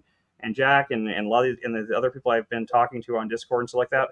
I love you guys. I do. I mean, it's maybe not love like it's not like a deep. It's not like the kind of love like you have like for your, but as for if in a Well, the friendship, Greeks had like 9 different types of love. It's probably one of those. yeah, it's one of those, right? And like it but I have genuine love for all of you guys that I have these conversations with. I mean, the people who I just talk to on stream, and I don't really have much contact with outside of it. But whenever I have these, whenever we talk off stream, and we have the the more personal conversations and stuff like that, that builds that sense of when I really get to know you guys as people and everything. Like, I really do. I genuinely care about and really love you guys, and it's meant the world to me to have those, to be able to build friendships again, because I went so long in my life with in an isolated state for a couple of years, and even before that, like when I was working for Amazon a lot. I mean, me and Lindsay were, like our relationship was fine. I mean, I had that, but I didn't have many friends outside of just me and Lindsay. So like, it's meant a lot to me to be able to build friends again and actually have like a small circle of people that I really genuinely care about. And it's been I guess I'm just trying to say, thank you for being my friend, man. It means everything to me. It's been after the end of a really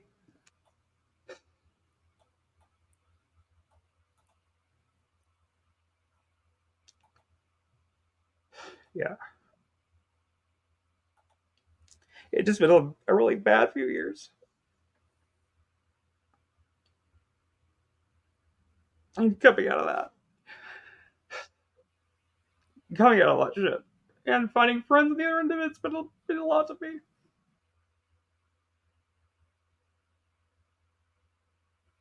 Sorry, I'm an emotional person. I really am. No, that's perfectly fine. I'm glad it's helped. Seriously, this is what I try to. This is like my life's work. This is exactly what I try to do: is create communities that can improve people's mental health and well-being. Yeah, and you've been very successful with that, man. I mean, my having Juniper definitely went a long way to, like, I guess I could say, like kind of like saved my life in a way. Like Lindsay getting her help and then having the baby, like that really saved my life in a way, because I was not headed in a good direction. I don't know if I'd still be here if not for those things, but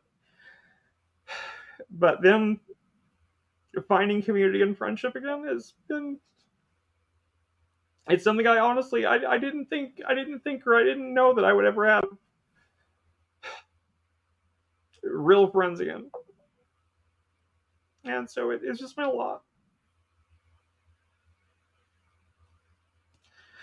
I mean, it's given me the motivation to actually try to get my shit together again, and even it's given me the courage to even fight against my vertigo a lot more, and actually try harder. And even though it's like, even though the vertigo is, it makes, getting around dangerous and stuff. I broke a rib and stuff not that long ago and stuff, but I just knowing that I have a community there has helped me get my head back in a space where I feel like I can start dealing with some of this massive pile of shit that has acquired in those years of just like when everything went to hell.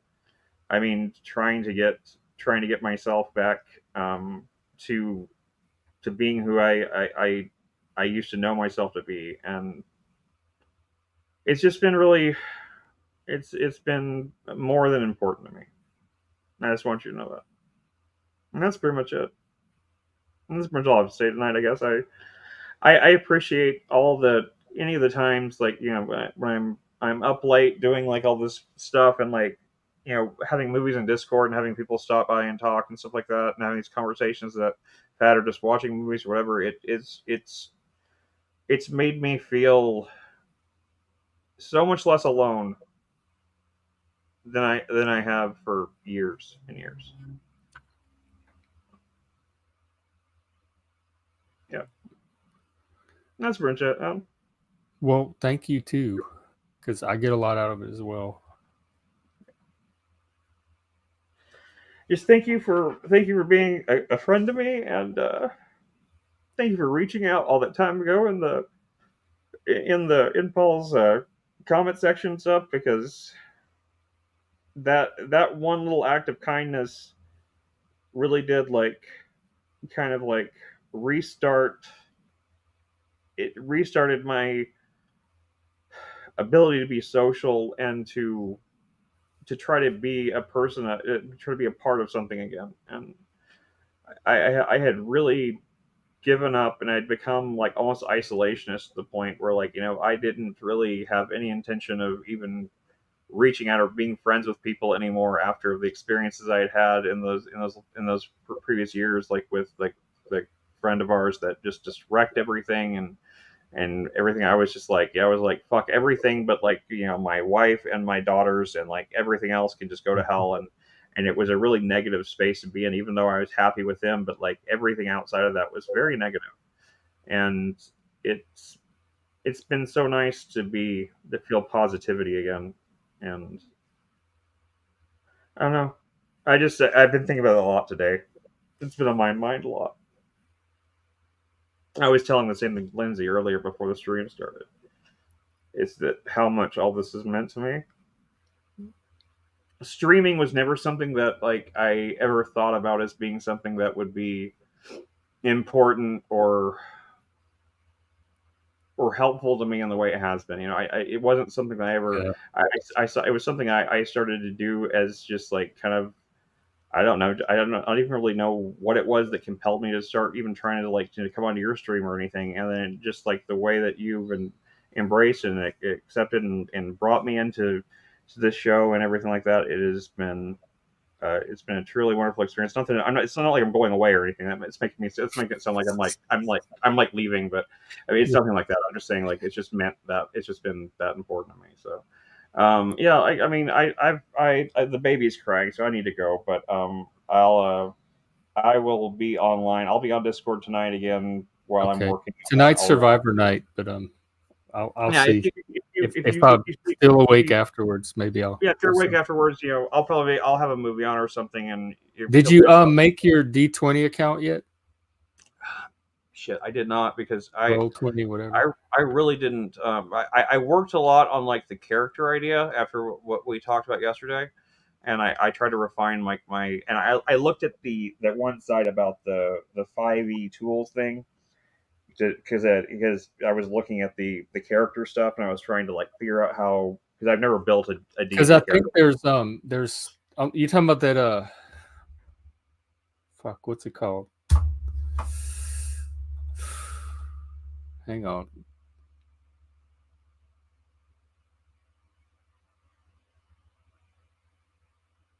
Where's 5e tools, that site?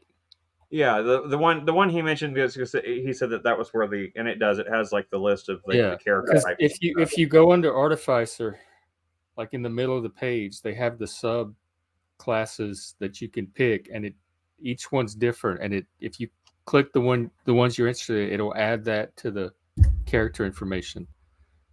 Yeah, it's like I started to do the D20 account thing, like the other day, a Roll20 account thing, and then it crashed my browser, and so Oh. I don't know why I didn't just open the browser right because I was like, okay, I'll just try this again later, and I never got back to it. But I'll do it right as soon as I get the baby settled down. I'll come back to make the Roll20 account and get that done so we can do the test thing tomorrow. I'm excited to do it. I'm really happy Ooh. to It's be doing alchemist, armor, artillerist, battlesmiths. You can make armor, weapons, etc. But an alchemist is the other option. So eventually, you're going to end up in one of those 4 subclasses. Sure.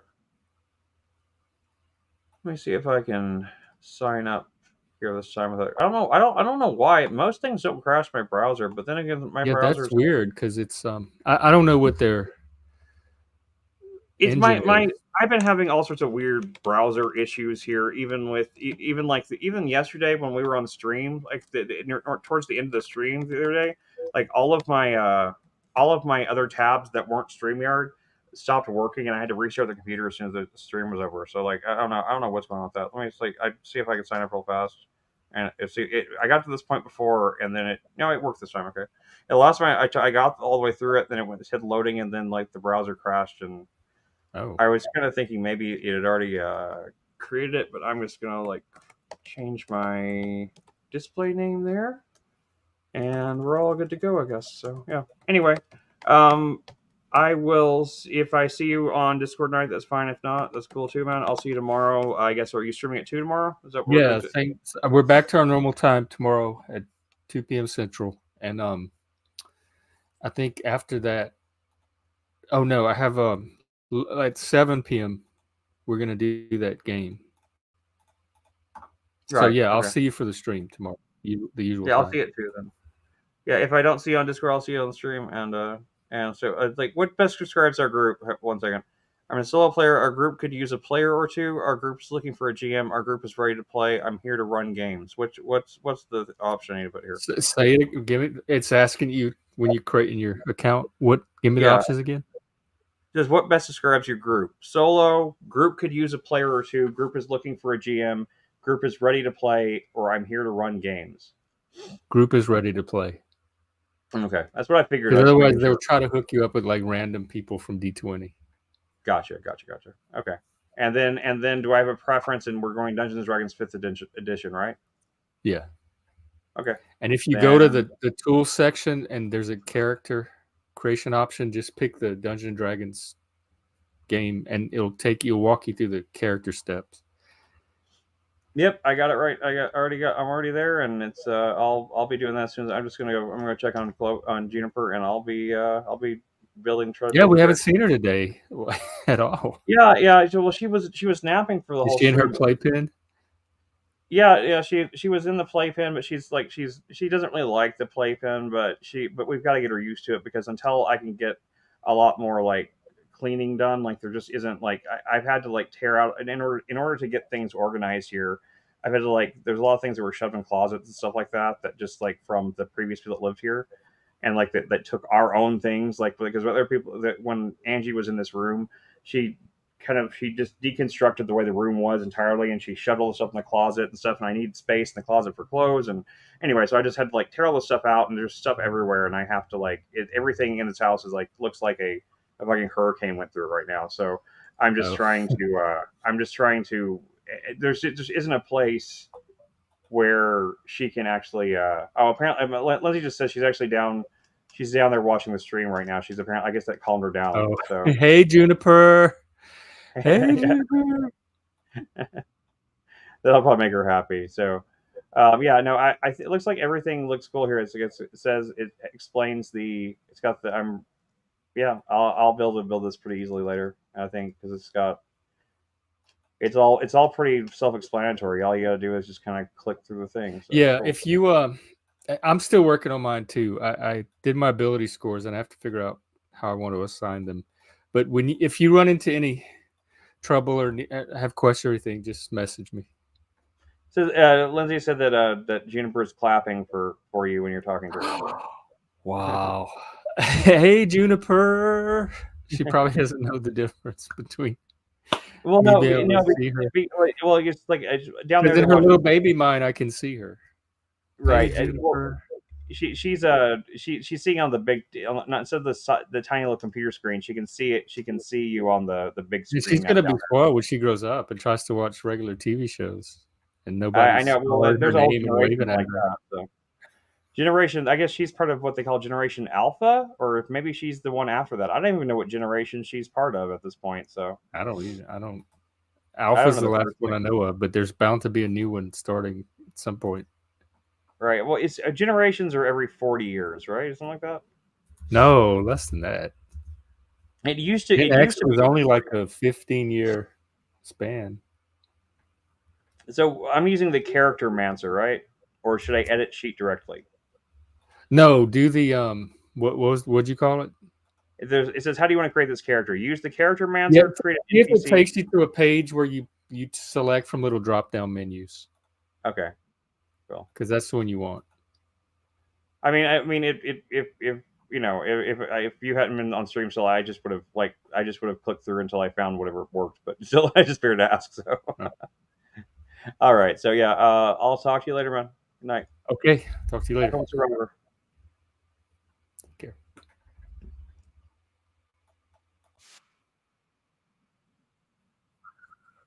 That's the stream for today.